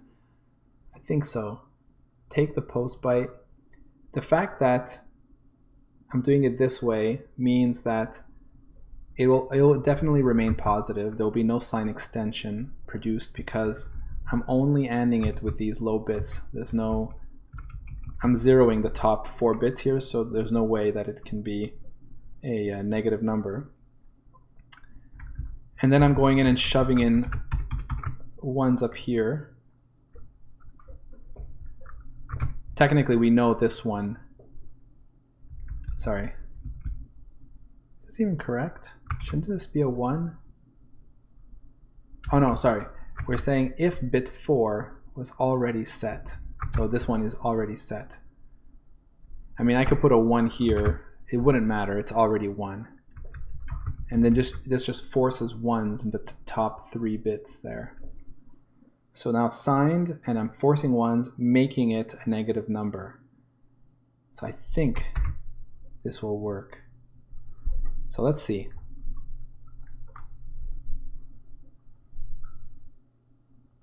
Yeah. I'm gonna actually put a breakpoint here. I'm gonna make sure I'm running my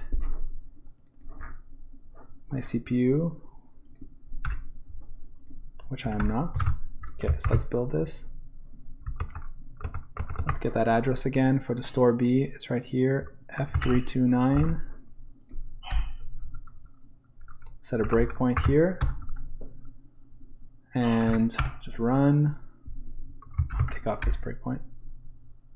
Okay, so here we are. Step. So there we go. That's the first instruction that actually goes through here. So let's see what's happening. Our post byte is 127, right? So the offset is 15. That means that if I just use my offset in binary, so and the post byte in binary. So yeah, we can see, I know it's kind of tiny probably for the view on the stream there, but basically there's definitely a 1 set. There's a lot of 1s here except for the top one, so there's 7 1s. And basically we want to turn this number into a signed version. So right now offset is 15. See, now it became minus 17.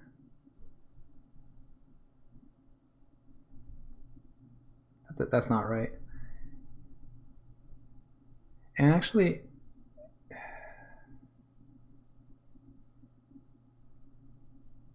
that's weird. Try that again. Offset has 4. Oh no, I do need to put a 1 here. It's the post byte that has that bit set.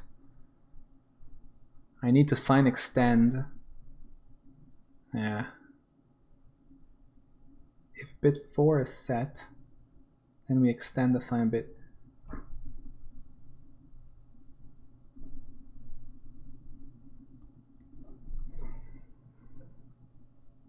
Yeah, there's a few ways I can tackle this. I think I just wrote this code a little strangely. I can either force a 1 here, or I think I can read 5 low bits to get my proper offset. I think that would make more sense. Yeah, it should be reading 5 bits because after all, it's a 5 bit two complements number. That makes more sense. So let's try that. Okay, so we'll break here again. A step, and here we are again. Offset now says 31, which makes more sense because this here should be a signed value, right? We are going to do that to it, and there we go, minus 1. Now that lines up with what the other CPU emulator, the other CPU was doing. And I just want to see here, EA CBE3. CBE3, which we don't see here, but that was actually the value we saw from the other emulator.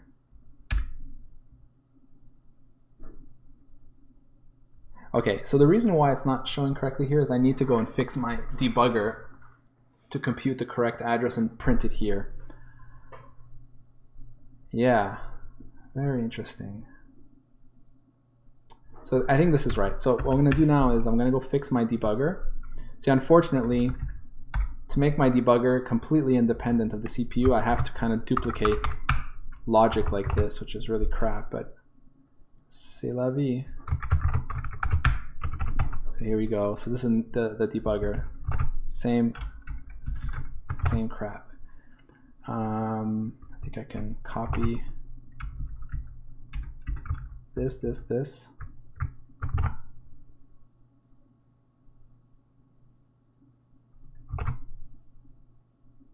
Yeah, I just need to copy this bit here.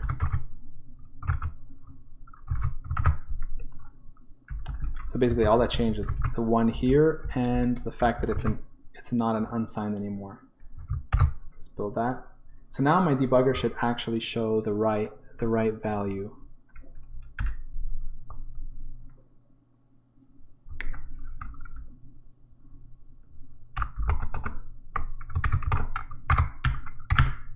Okay, step CBE3. So I think that, yeah, CBE3 was what we were getting with the other debugger. I just want to really be sure about that. CBE3. Whoops.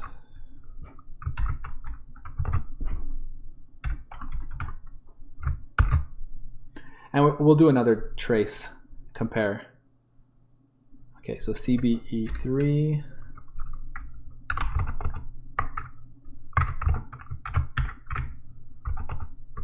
I want to put a breakpoint.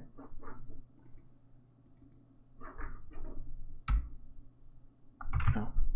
CBE3. It's on the read. Or on the right, actually.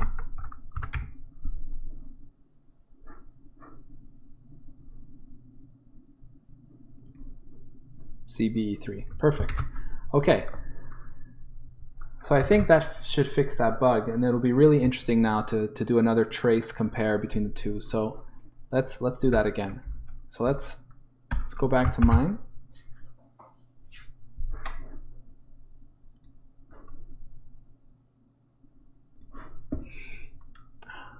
Okay. Sorry, just give me a second. Make sure everything's okay here. Okay. All right. So I need to build release. If I'm not mistaken. Yeah, it was release that I was using when I ran my type run. Yeah, release. Okay. So I'll keep, just for posterity, I'll do my CPU. We'll do a second run here. Yeah. So let's do that. We'll run it. We'll make it go up to, where are we here? Here. Oh, okay, I already passed where I want it to be. All right, so that's the output of that run. So actually it'll be really interesting. I'll just compare immediately that run against, no, actually no, because the trace output is clearly wrong. So I need to do another run with the other guy. So let's do that. Come back here and I'll run the Vectrex version. Run that for a little bit.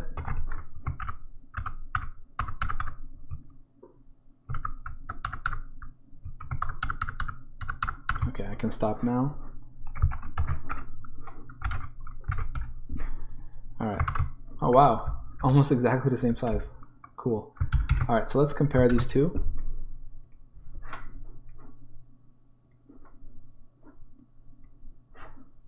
And I'll just let the differ do its work. Interestingly though, I'm seeing no differences yet. So that's a really good sign.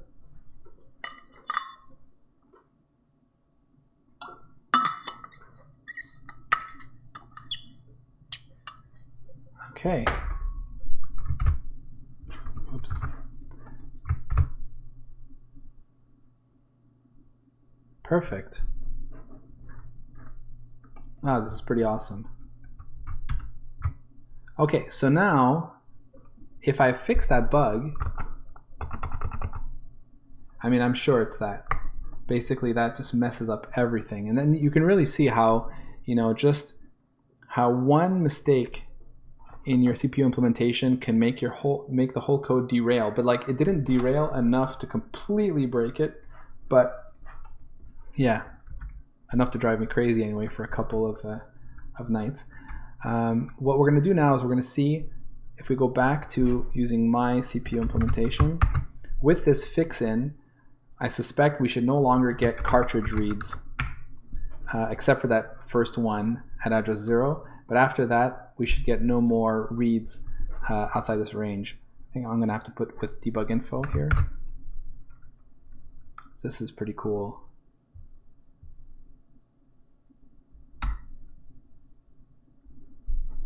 And the fact that like there were no other differences after running a 40 meg trace between the two CPUs is kind of a heartening thing for me. It means that so far my CPU implementation, apart from this bug, seems to be pretty decent. So that's pretty good. I'll probably end up doing a much longer trace. I really let it run, you know, maybe for like a minute or two, and then it'll generate, you know, some 100, 200 meg file. I'll have beyond comparative that and see if there's really any other difference. But okay, so for now, let's do this. Set the do register to FF, and we'll disable trace because it's slow, and then we'll just run. Okay, so there's the first read, address 0, and now I should get no more reads in cartridge space.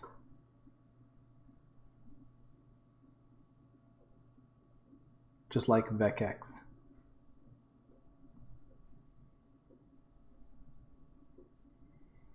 So far so good. I mean, I was getting those reads much sooner than this.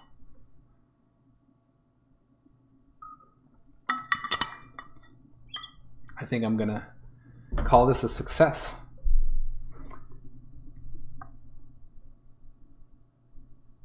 Yeah.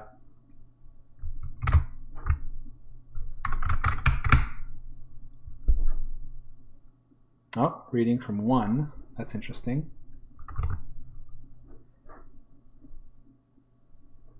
Oh yeah, so that's just because I have the trace on, so that's completely doesn't make any difference. Because when I have trace on, basically I'm going to be reading at offsets in memory based on the printing of my debug output, so that's not really valid. I just wanted to kind of see where I was at. Looks like we're in some BIOS routine because I see F here. At some point I expect to see E when it goes back to the Mindstorm game. See, trace is so slow that it can spend, like, if this is like some big loop in the BIOS, it's gonna stay here for a while. Like if I disable trace, run, break, at some point we should be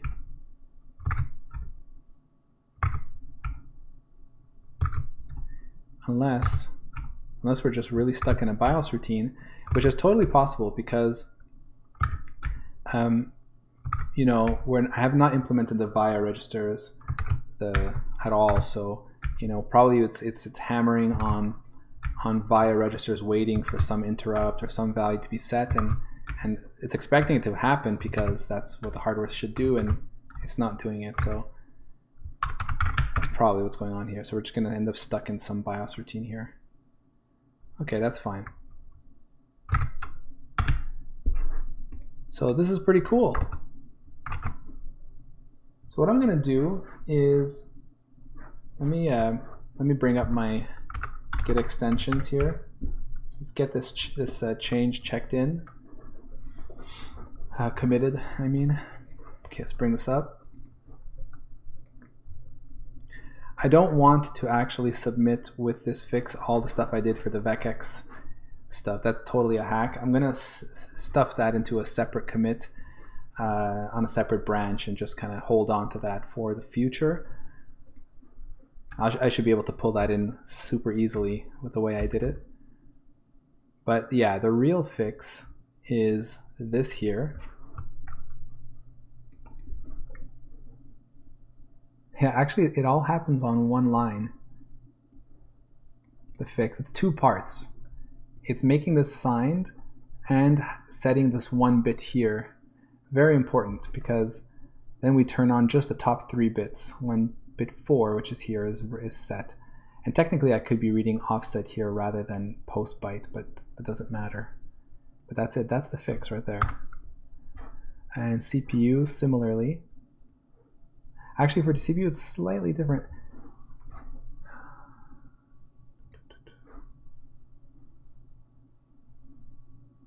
I just want to see something. Why is it that, oh yeah, here. Okay, so here I don't need this. I don't need this S16 anymore. And right, so that's okay. Yeah, so I should do that on the debugger side as well. I didn't actually completely replicate it. It doesn't really matter. It ends up being a no-op, but casting assigned to assigned. Well, I mean, I guess I'm turning a signed 8-bit value into a signed 16-bit value, but it would do that implicitly anyway, because this is a UN16. Is that correct?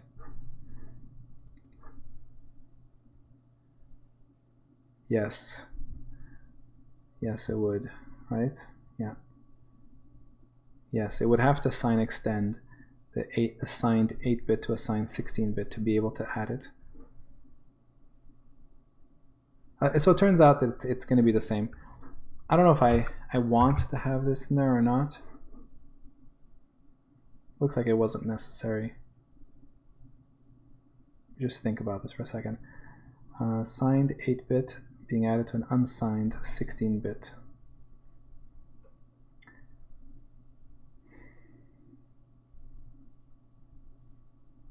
Technically speaking, what should happen is it should turn the unsigned into a signed value when it adds.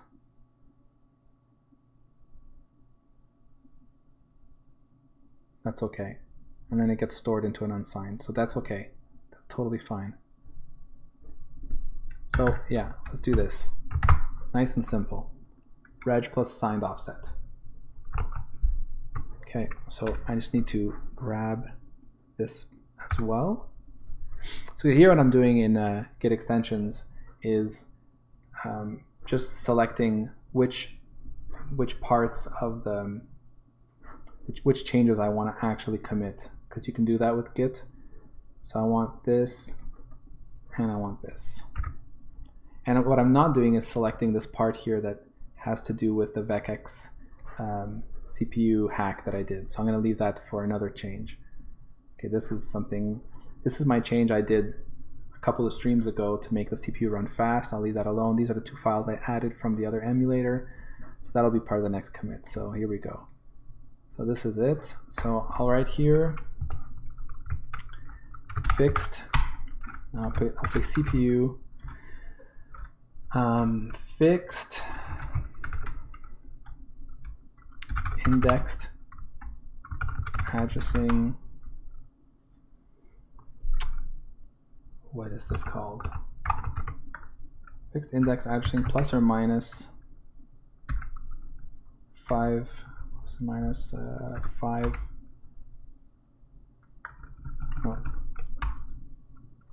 5-bit 2's complement offset.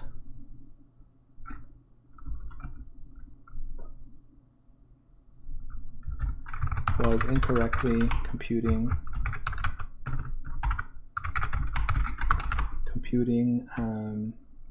the signed offset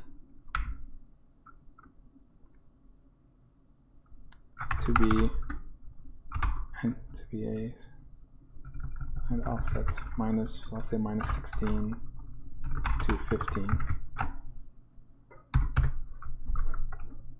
So I'll commit that and I'll push it.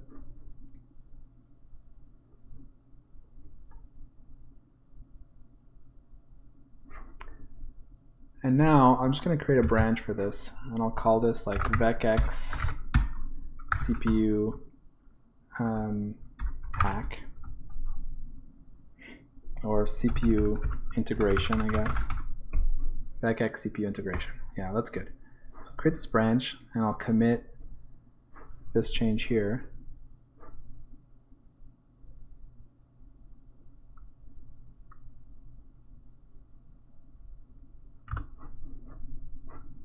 Make sure it's all good. Yeah. This is the kind of change I can cherry pick at any time. This code is unlikely to change. So it's unlikely that I'll have any conflicts here. And if I do, I'll resolve them. And I need these two files. Nothing to do for the debugger. So there we go. So I'll just say actin the Vectrex CPU into my CPU implementation.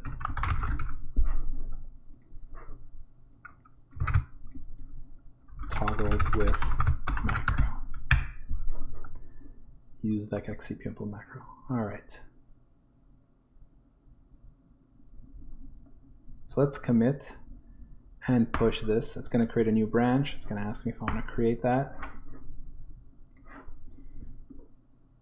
I want to push it just in case. It's useful to have that on GitHub. I can grab it from another machine if I need it. So there we go. And I'll check out master again here. So that'll undo effectively that change. So now I no longer have that CPU.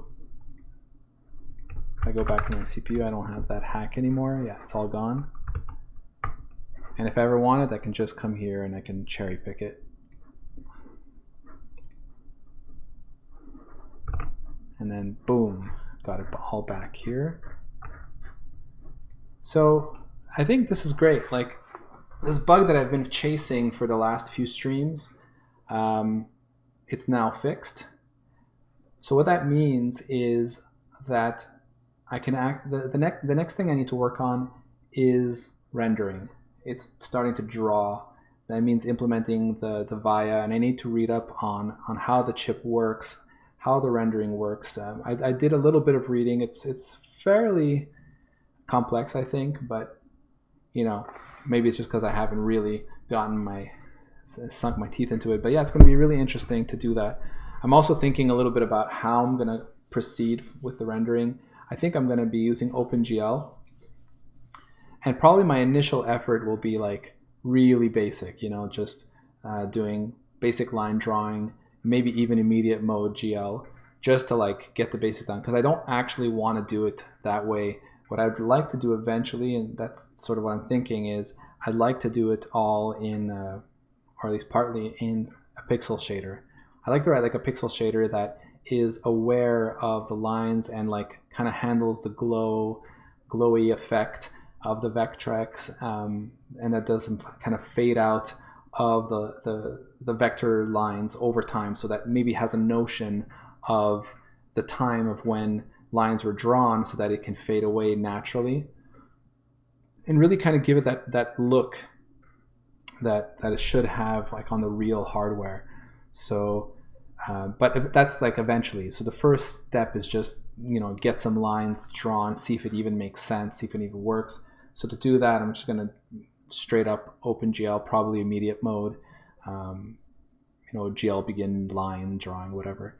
So I want to do that. But before I do all that, so that's going to be something I'll do next stream, or I'll start anyway. I want to just run this again and have it run a little bit longer, just to see if there's any other CPU differences.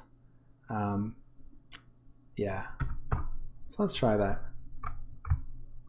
Although it looked like I got stuck in some loop at one point, but still, let's just get this. You know, Beyond Compare can handle larger files. Let's gun for like a 200 meg file, and compare two 200 meg files. So this will be, oh, actually I need to compile release. So this will be mine again.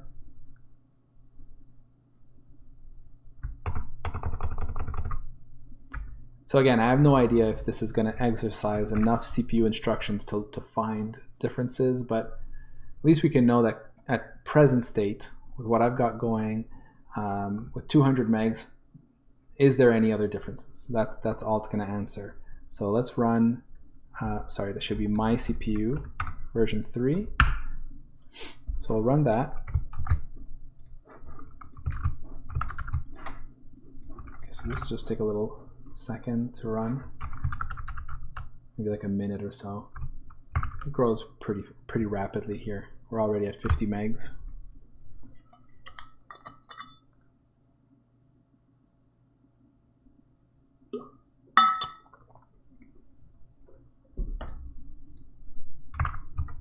We're at 88.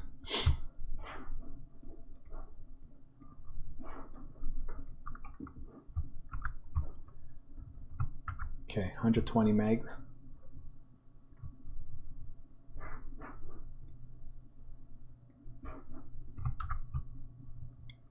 Yeah, sorry if this is not super exciting right now, but I just kind of want to see if there's any other differences here. We're at 175, 180, approaching the 200 meg mark. Okay, so I can kill it now. Okay, so 205, and now let's turn on the Vectrex implementation.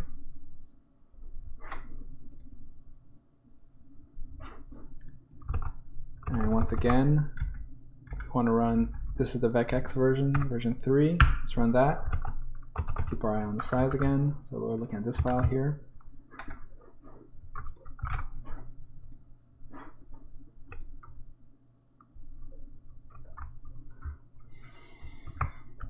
Okay, approaching 50 megs, 25% of the way.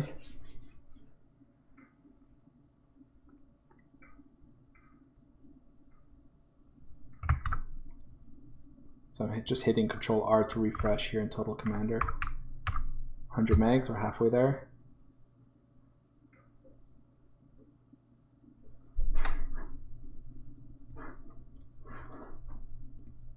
Let's see, we're at 140. Almost there, almost there. 160, 165. Okay, getting close.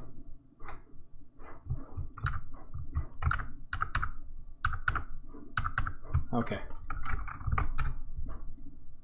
Wow, almost exactly the same size. All right, so let's open these two up and Beyond Compare. So let's take a little bit more time to crunch through.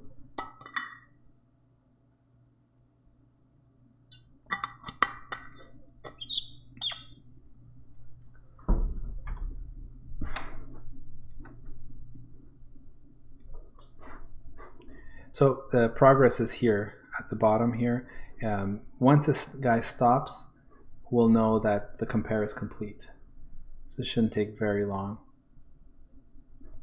Again, Beyond Compare is an excellent program for doing file compares. It'll actually compare more than text files. It can compare all kinds of different files. I've been using this one for years. It's not free.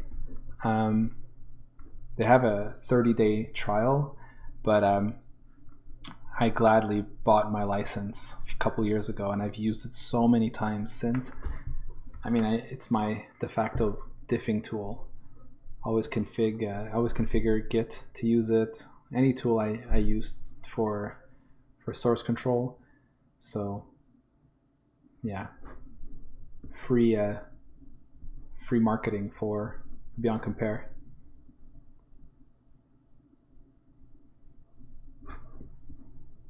So this is good. Like normally when there's diffs, as it's progressing, it actually starts to show up here. So far, no diffs.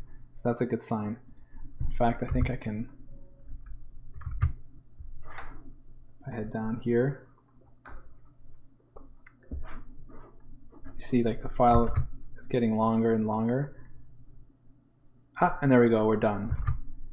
So the only diff really is at the very end where the size of the files differ, but apart from that, there's no difference. Actually, we can see here is when I killed the program, it was about, I killed it in the middle of outputting, so it didn't get the plus at the end of the line here. And what's cool is like Beyond Compare will, highlight the red part. That's the difference. You can see it here at the bottom as well. So yeah, this is really good. See what I'm seeing here though when I look, it's what we were stuck in before. We're stuck in some BIOS routine, and I can tell because we're in the F range here, and there's like no. If I like, let's say I do a search upwards, and I look for $E like that, previous.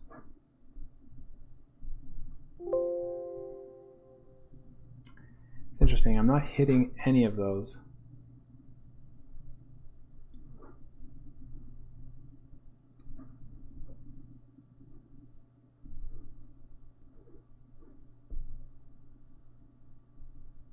Fascinating.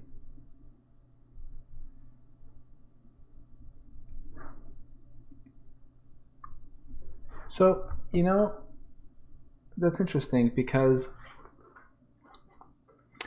before I fixed that bug, we were definitely running Mindstorm code. And now it looks as if we are no longer running Mindstorm code. We end up in some BIOS routine, which actually I could figure out which one we're in.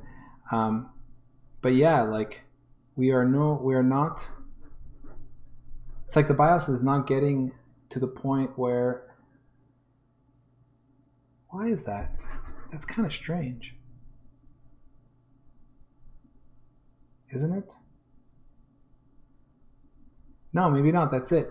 Like the BIOS goes through this kind of warm up where it does a whole bunch of work, and at some point it calls this into this function that says, okay, you know, let's. No, but we saw it read address 0, which means that it was checking to see if there was a cartridge there, and at that point it should have gone.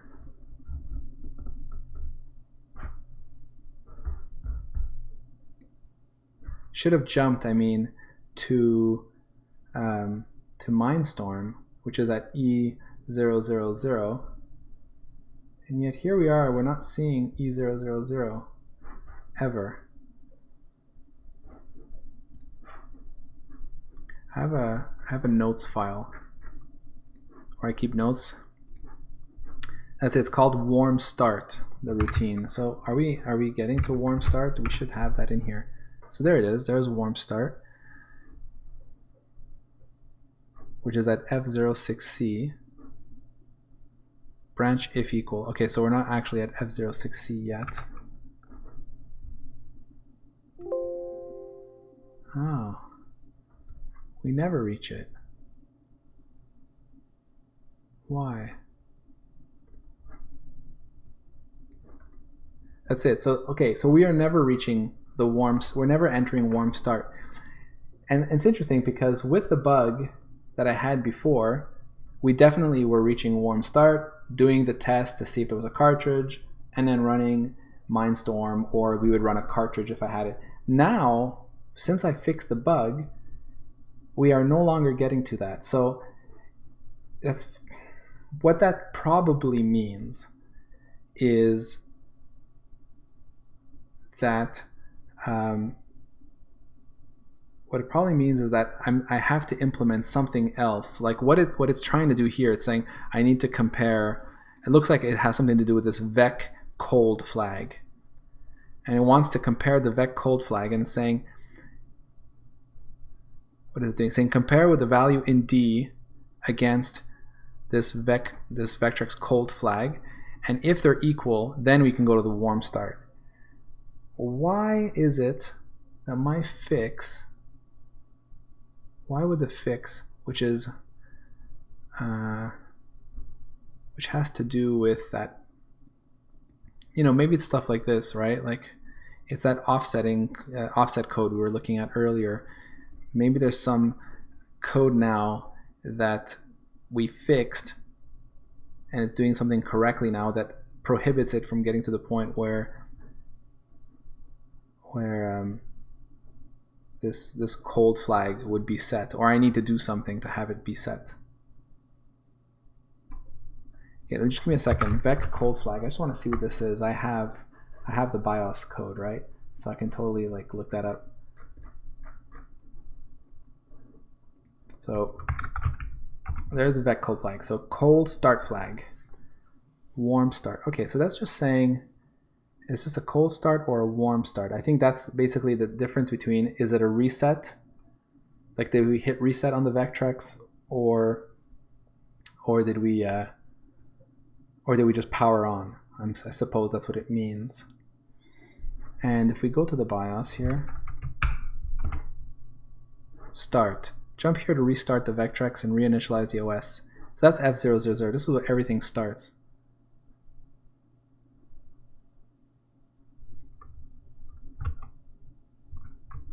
So what's going on here?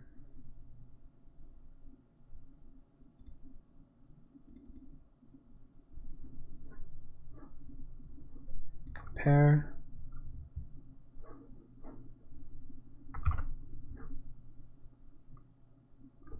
Oh, you know what?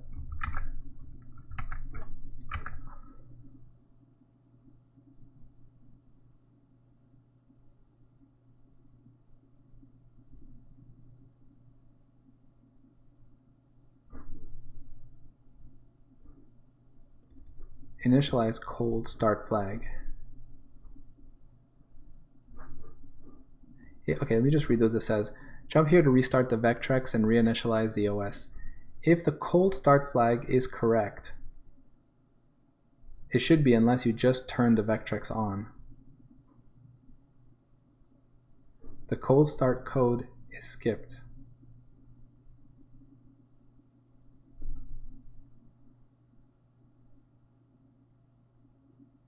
On cold start, the high score is cleared, and the power on screen is displayed with the power on music.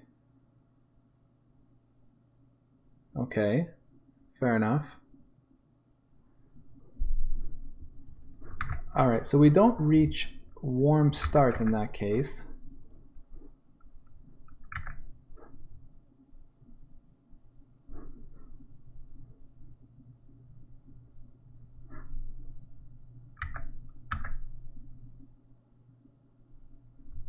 Unless we reloop to start. Is there a loop? No. Like at which point does it say, okay, now I need to do I need to run the part that checks for the cartridge and all that.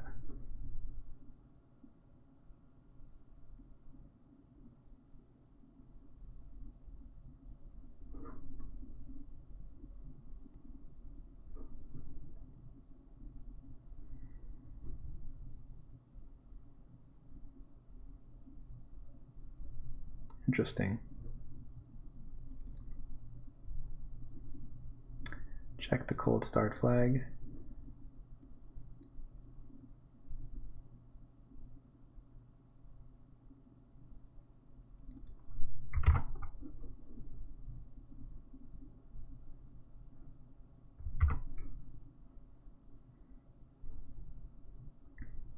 So after what it does is it says store D. So it's going to store this value there. Basically what it's saying is the very first time we boot up, that cold flag isn't set, which means we're cold actually, and so we won't do the warm start. So then it says, okay, fine, so we'll store it so that the next time around we're going to do a warm start. Fair enough. So then we do this set high score invalid flag so we can clear it, and then first power up loop. This prints the Vectrex power on screen and plays the power on music. So ostensibly I've gone through this code. Play the intro music, display the power up message, draw the frame boxes, repeat for 512 counts. So is it just that I haven't reached 512 counts? Maybe that's all it is. Because then I think what ends up happening is that eventually it'll fall through to warm start. Yeah. So it's probably just a timing thing. I'm just not getting there. To know that, I need to get to this here and see if we're ever getting down to if A, which is being this vec loop count. That's what I need to know. What is the value of vec loop count? So let's see here.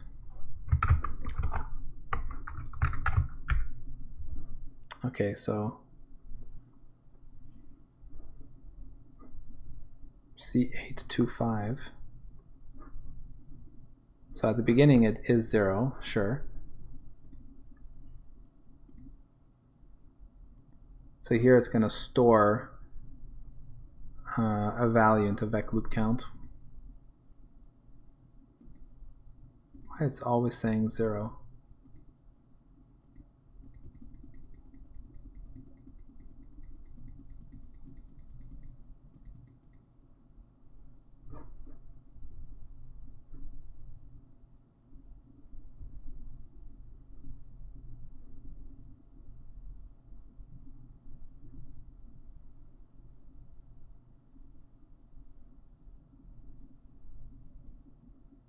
Can I trust this here?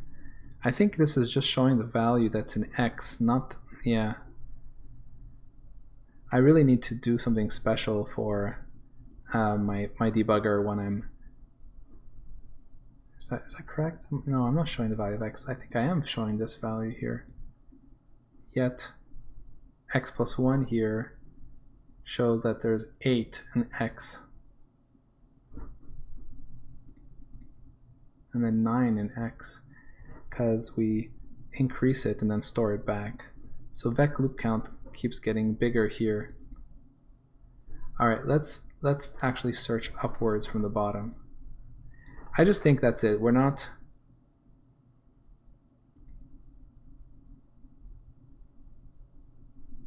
like, it's just going to take a long time with the trace on before we see it's doing something, I think. And so if that's true, that means if I run using mine,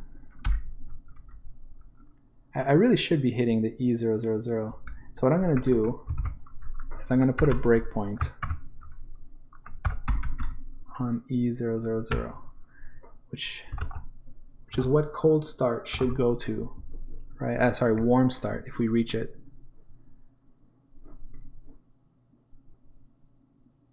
So it says here, okay, bad cart load Mindstorm. So there it is. Load U E000 and then branch to this place. Get the address of music. Okay, so actually it probably doesn't jump there. What I can do instead of a breakpoint is I can put a watch point and look for a read watch on E000. Does that make sense? Yes. Okay. And I just want to put my usual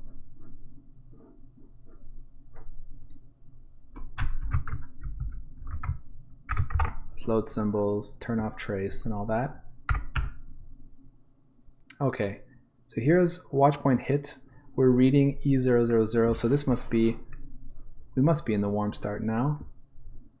And next thing I want to know is, okay, so say that's the case, F0A4, so that's here. So we are here. Second power loop, this prints the name of the game. Just want to see where do we actually get to the E range. We must.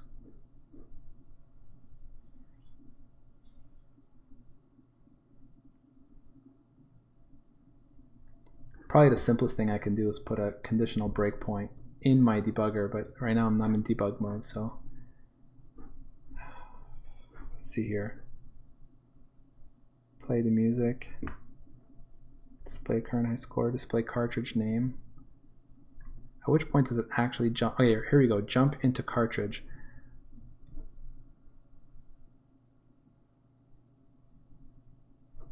U, 1.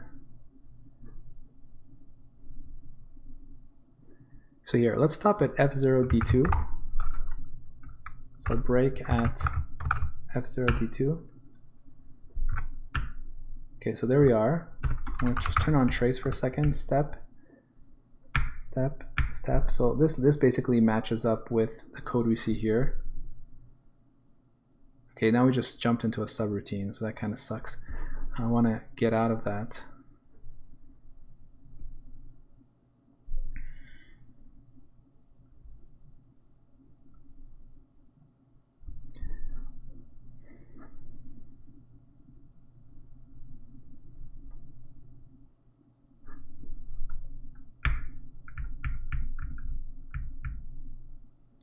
Yeah, it sucks.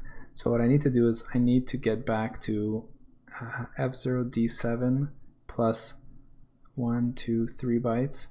So that'll be 8, 9A. So break at F0DA, I think. All right, good. So we're here now.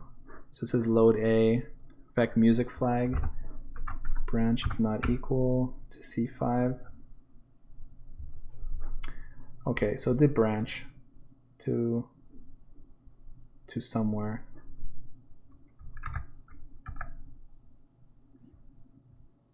Okay, so at some point we're gonna get here. It's a bit annoying to debug this way because I don't know. What I would really need to do is I would need to assemble this BIOS and get the listing. Could I do that?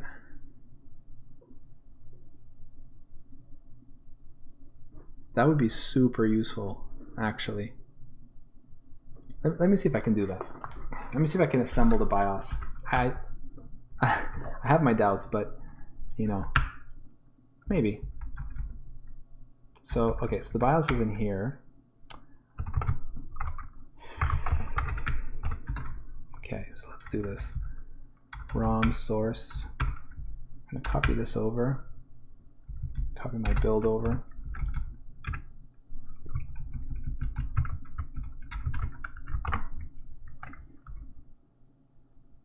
BIOS.asm. I don't know if I need to tell it about the includes. I don't think so. So let's see if this works. Sorry, build. No. Yeah, I mean, actually, I can see already. It's got like the capital letters for everything. So it's like probably was just like the other one. It was not made for this assembler. But just to be sure, I remember seeing that option. To ignore the case. Let's just see how far we get with that one. Ignore case and opcodes, -I. Let's put a -I here. Okay, let's try building again. Yeah, now it's saying invalid mnemonic.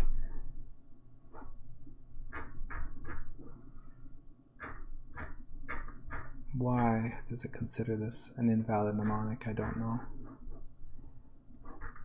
Okay, so I'm gonna stop trying to fix that now. It's something I do want to do, and I think what I can do is I can inspire myself by looking at the way that what's his name again? That Mike P. The way he fixed up Mindstorm is probably the same way I would need to fix up the BIOS to get it to compile with this assembler. I think it's totally worth doing because then I can easily set breakpoints and all that, like the way I want to do right now. But I'm gonna have to figure that out another time. So let's see. Can I get myself? Let's just run. Yeah, that's it. I'm gonna keep breaking here.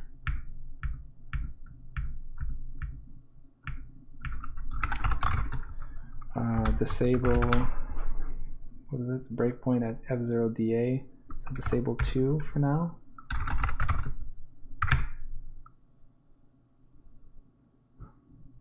Did I not do the right thing? Oh no, I didn't. Disable 1 actually. Enable 2. Info break.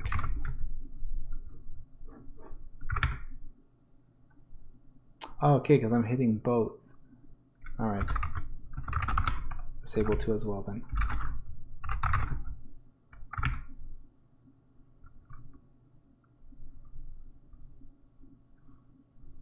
Yes, this is probably going to go on for a while.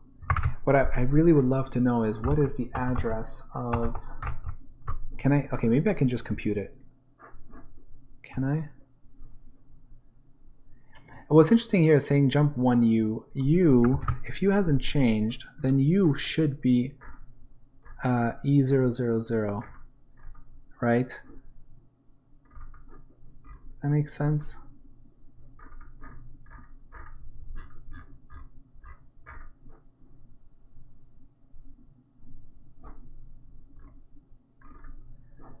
See here. Yeah, E000. So it actually wants to jump to 1U. So E001. So maybe I can put a breakpoint there.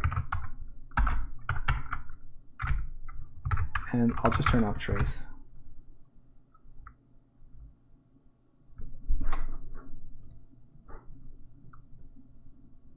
Not hitting my breakpoint, but it's okay. Okay.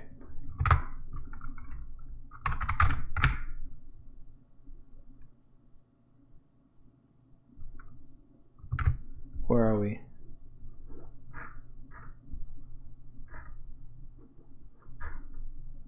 I'm looking basically for something to anchor myself to. It looks like we're still on the title screen. I say that because of the vec string print. Whenever I see this, it usually means that it wants to print that string on the screen.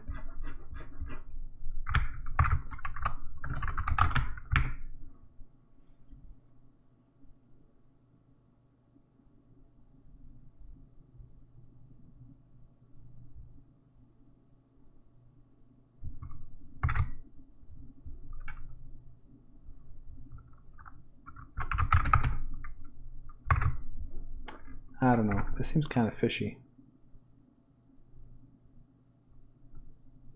What it looks like is that we're stuck in this loop like indefinitely.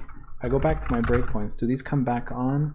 Let me enable 2.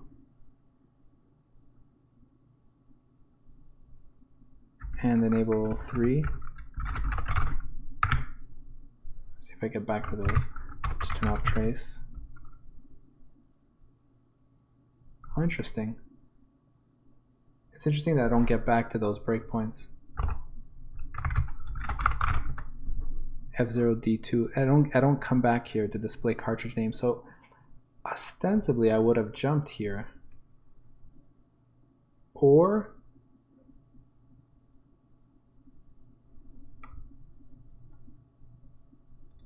we're still stuck in this guy here. Actually, yeah. Let's see. F0A4.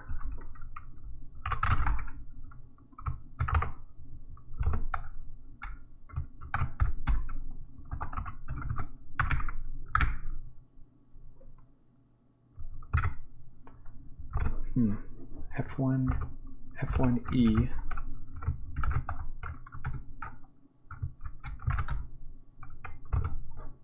F1EA. Okay, we're here. What is this? We're in read buttons. Read button masks. Okay.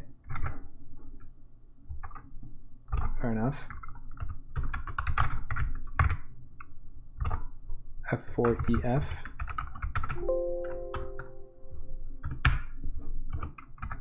F4EB. So we're in here now. Yeah, we're in print string.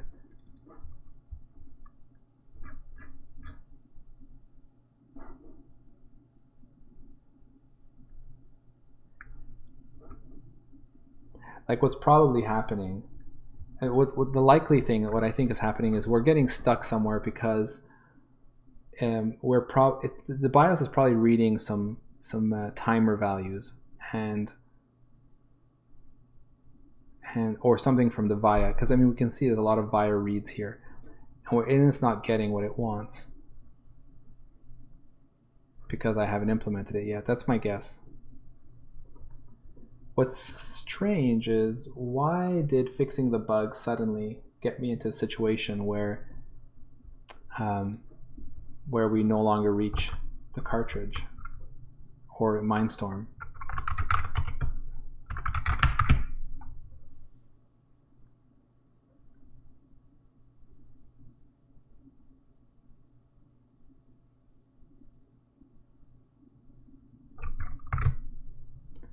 F88D. So what's that? So we're in here. Add score A, add score D. Huh. That's interesting.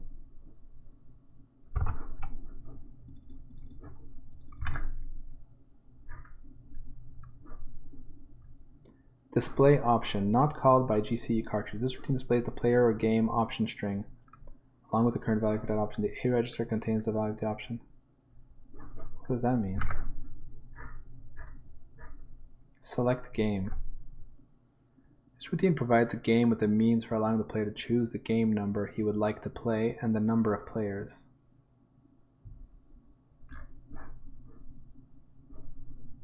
Really? So we're in this display option, but why would this get called?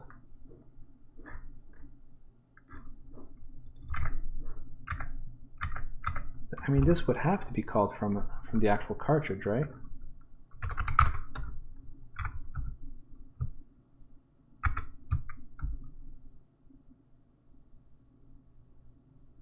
Something's not right.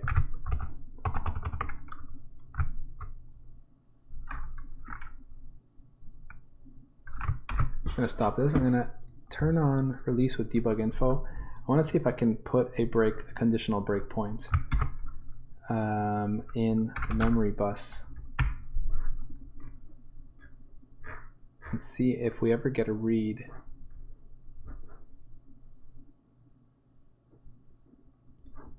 I have a feeling I might not be able to put a breakpoint here because it probably gets inlined in release. Let's see. Oh no, that's good. Okay. Just see here. Sorry. Do this. Okay, so yeah, we definitely get reads in here. So what I'm going to do is put a read for when the address is greater than or equal to 0xe000 and less than or equal to 0x, or just less than 0xf000. Make that a condition.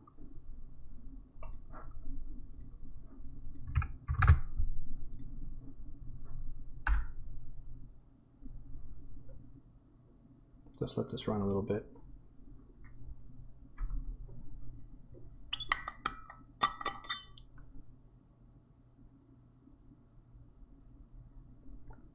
It's possible that I just made it really slow by putting a conditional breakpoint this way. And what I might just do is, instead of doing this, what I might do is how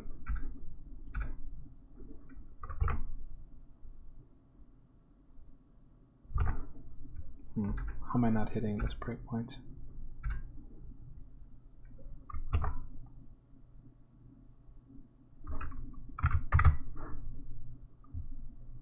No reads.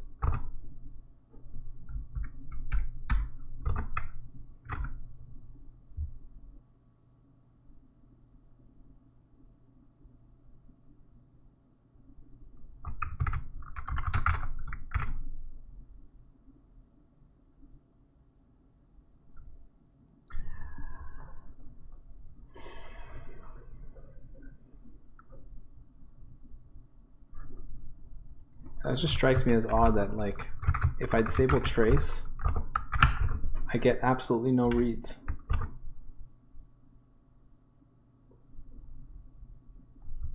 If I enable trace, I know I'm reading because I need to display values, but like, we're in code that never performs a read. That's ridiculous.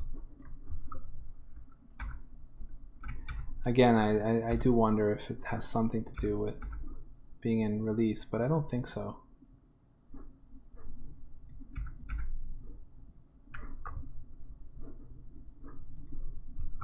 Makes no sense. Read 8.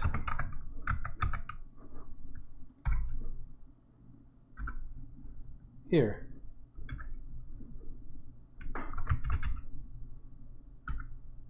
Yeah, okay, so it is the fact that it's optimized out. That's so weird. Like, why would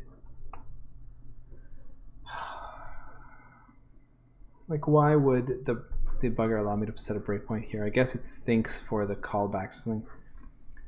Okay, that sucks. So what we're gonna do is, how can I force this to be unoptimized? Yeah, there's a pragma I can use. Visual Studio Pragma disable optimization.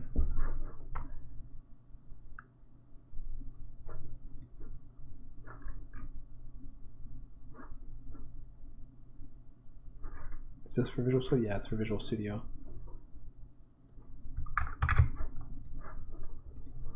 Okay, so what I'm going to do is I'm going to disable optimization for these functions. Actually, I'm going to disable it for this whole file.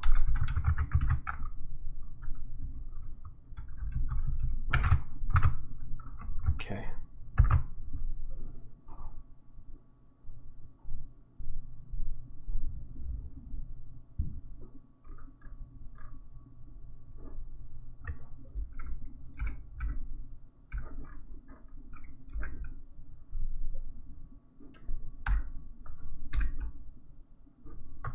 So let's do this again. All right, so now I'm hitting, okay, now I'm hitting reads because I disabled the optimizations. So that means that these functions are no longer inlined, which means I can put my conditional breakpoint correctly on this guy.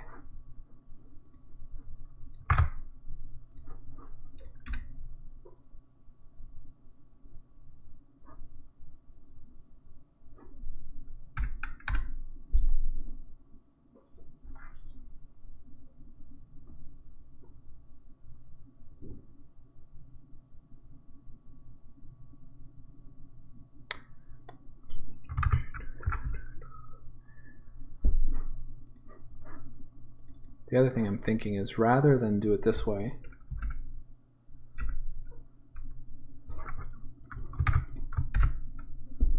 I'm gonna actually put it in code because this here will be much faster. So I just need to do like something dumb so I can put a breakpoint in here. Instruction breakpoints are always much faster than conditional breakpoints because it's something that gets injected into the code stream and the CPU will just cause an interrupt when it hits that breakpoint. Whereas for conditionals, it needs to execute it every time it passes that code. The debugger needs to check the condition. So it can be significantly slow to do it that way. Oh, okay, here we go. Okay, so this is a read on E000, E001, ED77, ED78.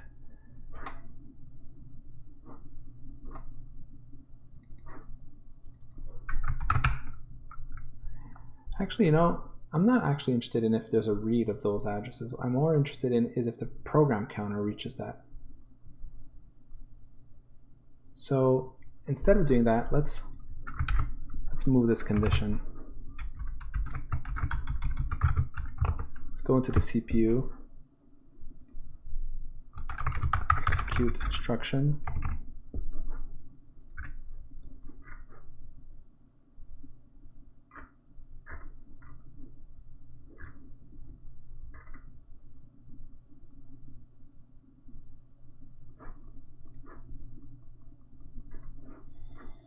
Let's just put it up here. If PC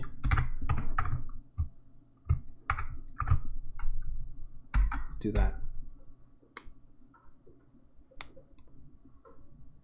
Although I do wonder if this gets optimized. Let's see.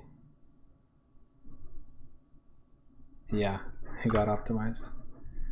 Basically, it knows that nothing's happening here, so the code just got completely removed. So it got removed because it doesn't do anything, right? So what we need to do is we need to say, no, keep this code. I'm gonna put this pragma optimize into a macro. I can more easily do this.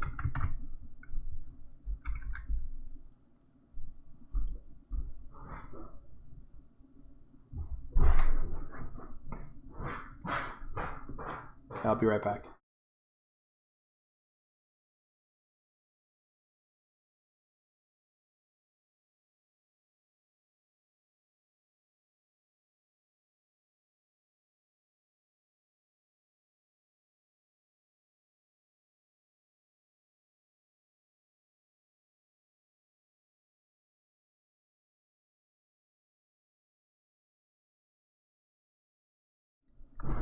Okay. Sorry about that. I just had to move these pragma optimizes outside the function because can't put it inside. All right, so we're running. Are we up and running? No, let's do this. F5. Okay, here we are.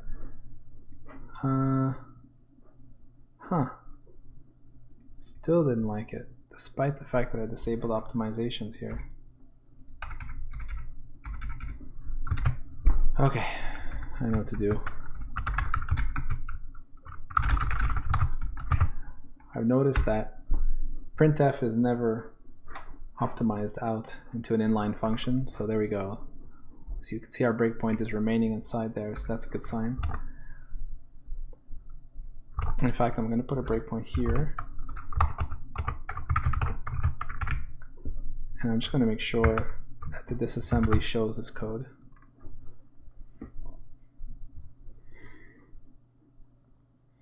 Yeah, there's the E000.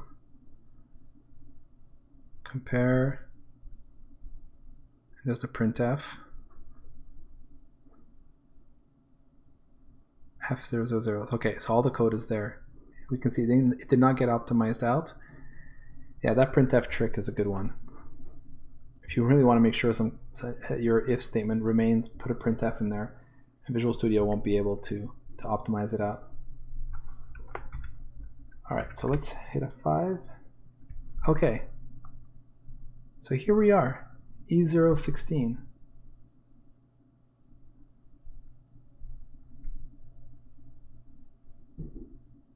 So what is that? Is it that I'm just not seeing it? I guess that's what it is. I'm just not seeing it for some reason. Let me break. I'm gonna do this here. Forcibly break into the debugger now. Yeah, there we go. E019.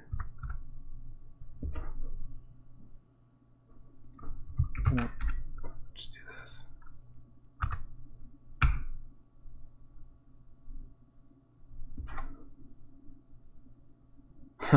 Oh, that's my printf.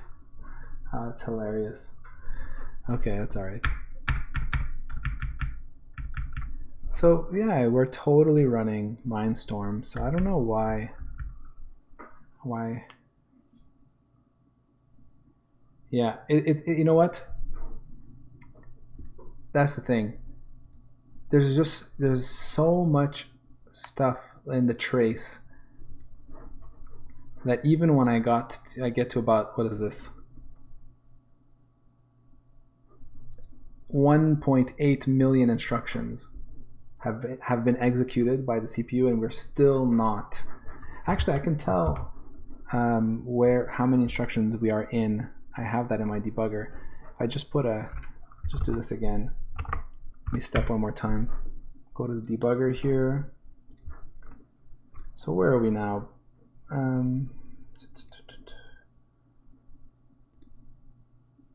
Not that. Instruction count here. That says 2, yeah. So 2,955,000. Okay, so there you go. So it takes like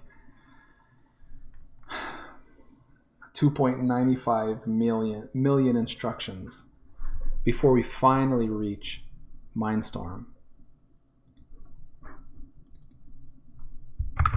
So you know what that means is what I could do that could be more interesting is if I come back to my input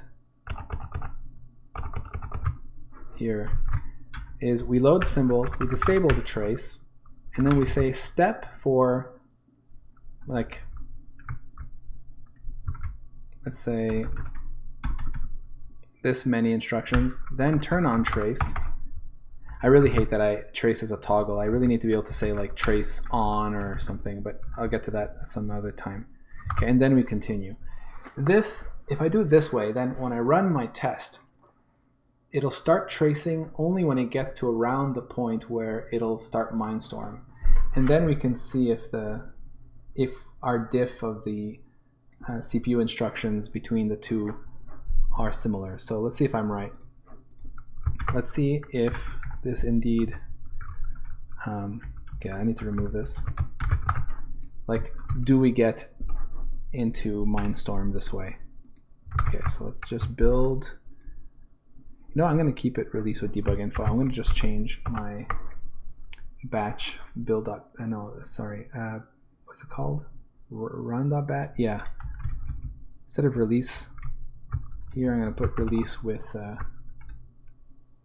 debug info. That's the folder name. Let me go see. Where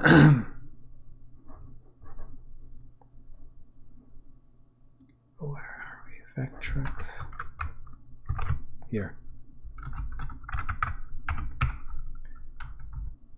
Build, release with deb info. Okay, that's what we want. There we go. Now I don't have to keep switching. So we come back here.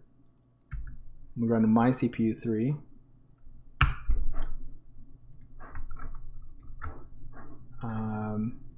Where is it?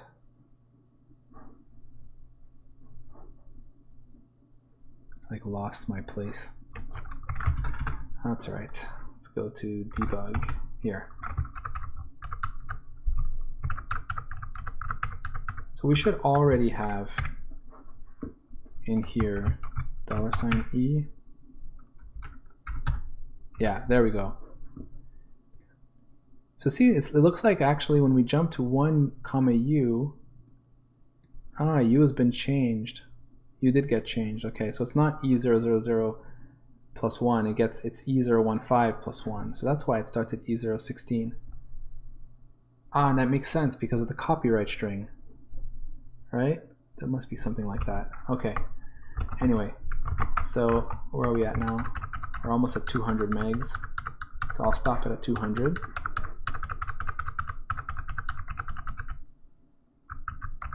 Okay, close. That's good. We're there. Let's kill that. So I killed Vectrexy. You're not seeing it's off screen there, but I'm basically using Task Manager and I go to Vectrexy and I kill it. Alright, so that's my CPU, so yeah. So now we've got some actual instructions from, well yeah, not much actually.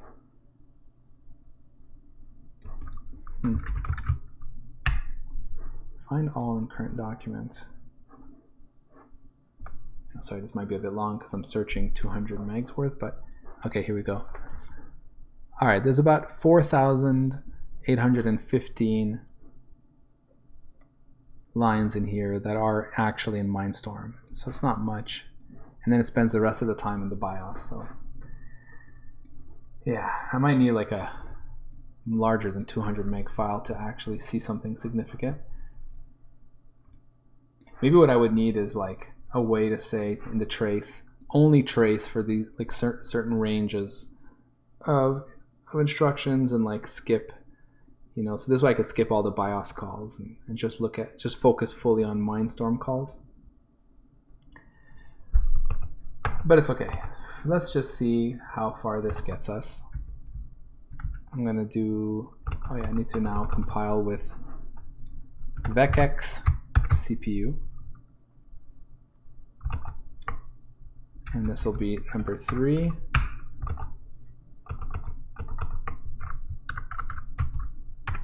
So make sure we're getting, yeah, there we go. Same thing as before. So let's get this to about 200 megs. If these two files compare pretty relatively the same, I'll be satisfied for tonight and I'll stop here. It's getting late. Streaming for 3 hours already.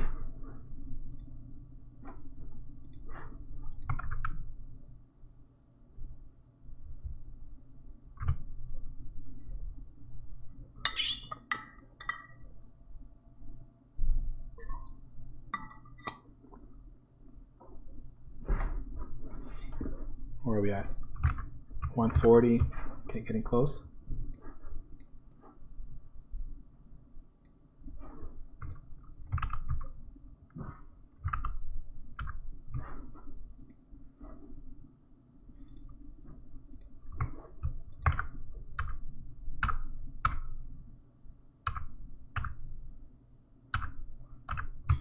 Okay, like I said, off screen, I'm killing Vectrexy. I'll do it on screen just so you see. There we go. Killed it. All right, let's compare these files.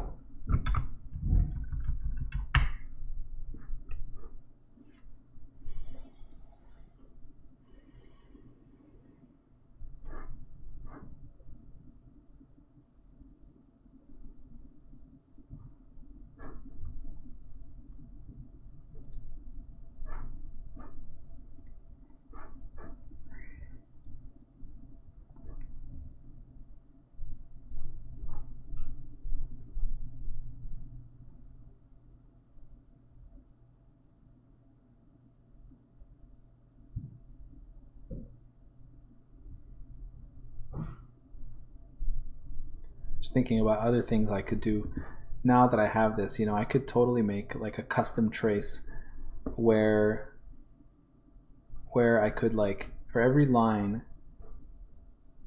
if I want to really compare my CPU implementation, I can do things like output the, rather than do all this here, just output like, yeah, current instruction, but also the cycle count, like the cumulative or the return cycle count. So I can compare whether we are calculating the same number of cycles for every instruction, because that's kind of important.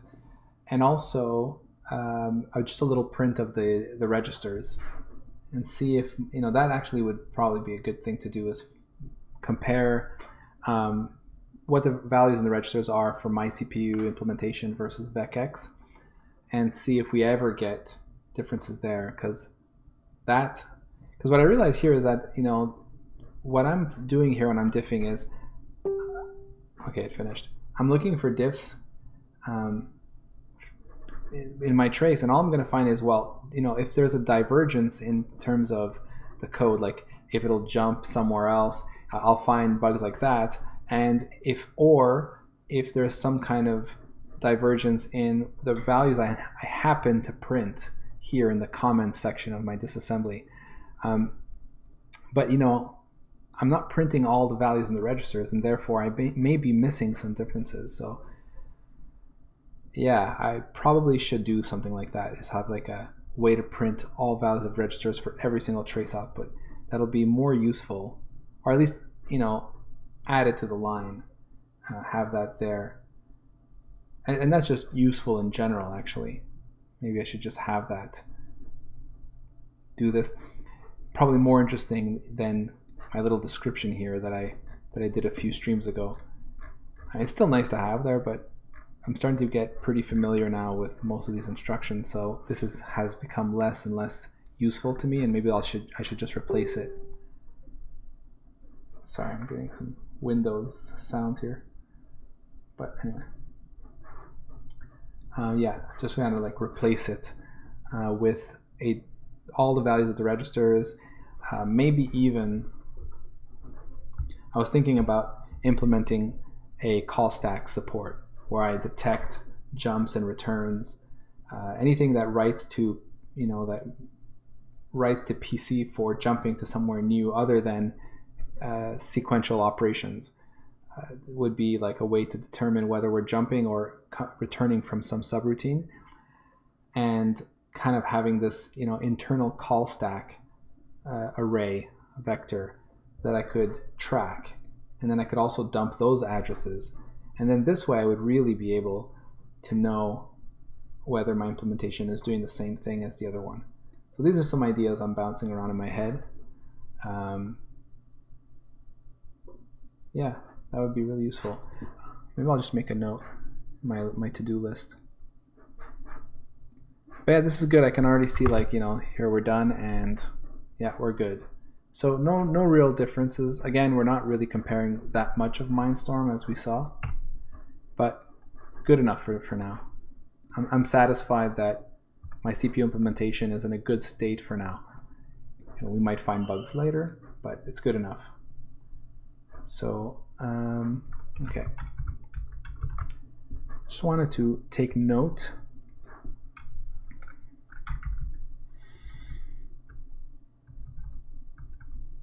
I'll put here a debugger print print registers as part of trace.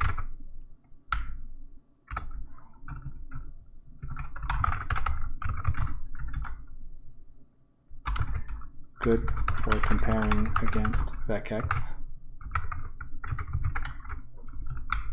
Trace. And I'll say here, did I already write call stack in here? No, I didn't do a call stack thing. Implement call stack tracking. Yeah, I'll put that like that. That would be super useful. Because actually, once I have that done in my debugger, then I should be able to, once I have this done, it's not just for printing purposes. I'll be able to implement something that I can't do yet, which is, here, just give me a second. Let's do this off screen because personal stuff. Okay, here we go. Yeah, in my debugger commands, one of the things I really wanted to implement is the next instruction. I have step, obviously, which is like steps in a line or steps in instruction, but I want to do next and finish. So next says step over calls, right? I want to be able to do that, like if I have a jump and I just say n over the jump, it'll just execute the entire jump and stop as soon as it returns, right? Or finish, which is I'm in the middle of some function and I want it to stop as soon as I return from the current call stack. And the only way to do that is to implement a call stack, right? Is to be tracking where I'm at in terms of the call stack. So it's not completely trivial because there are a few ways to like jump to functions and return from functions, right? Yes, in fact, what Mindstorm does a lot is rather than, because there's actually, there's a jump, JSR, so jump to subroutine, and RTS is return from subroutine or something.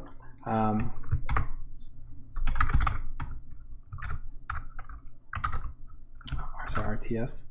Yeah. I don't know why it's RTS, return to subroutine, which is weird. I guess return to the subroutine we were before, but it's more like return from subroutine. But the thing is, not everyone uses that. In fact, in Mindstorm, rather than return to subroutine, RTS, what it does is it likes to do a pop, pop S, like pop stack, where it says pop the PC register as well. Like if we take a look here in Mindstorm, am I looking at the right thing? It's pull, it's actually not pop, it's pull S. Yeah, here we go. See, so here's an example where we're in the middle of a function, and to return to the caller, it says pull S, and it says I want to pull ABXYU and then PC. And the reason why it does this is because there's a equivalent push that was done before calling this routine where it pushed A, B, X, Y, and U, not PC, but then it did a jump to subroutine, which pushes PC. So you can see that here. Sorry, it's actually the other way around. PC got pushed because we jumped here, and then it went and pushed A, B, X, Y, U. And so then here at the end, it says pull off A, B, X, Y, U to give them back the values they had before, and also pull PC. So basically this is a trick, it's a good trick, right? It's a trick that makes sense to save on instruction size, right? Why waste another instruction after this pull? If you're going to restore all these registers, may as well restore the PC register rather than do an RTS, which would be a separate instruction. So it's faster and it saves size on the program. And so I would need to detect that. So I don't know if it's more of a just, detecting specific instructions and looking for these cases, like look for a pull S that has a PC as a special case, or what I need to do is track, like maybe it's about tracking non-sequential changes to PC, although that's probably more complex. Yeah, I guess it's going to be about tracking very specific instructions and making sure that I get them all. That there's only some certain ways PC can ever be modified that way.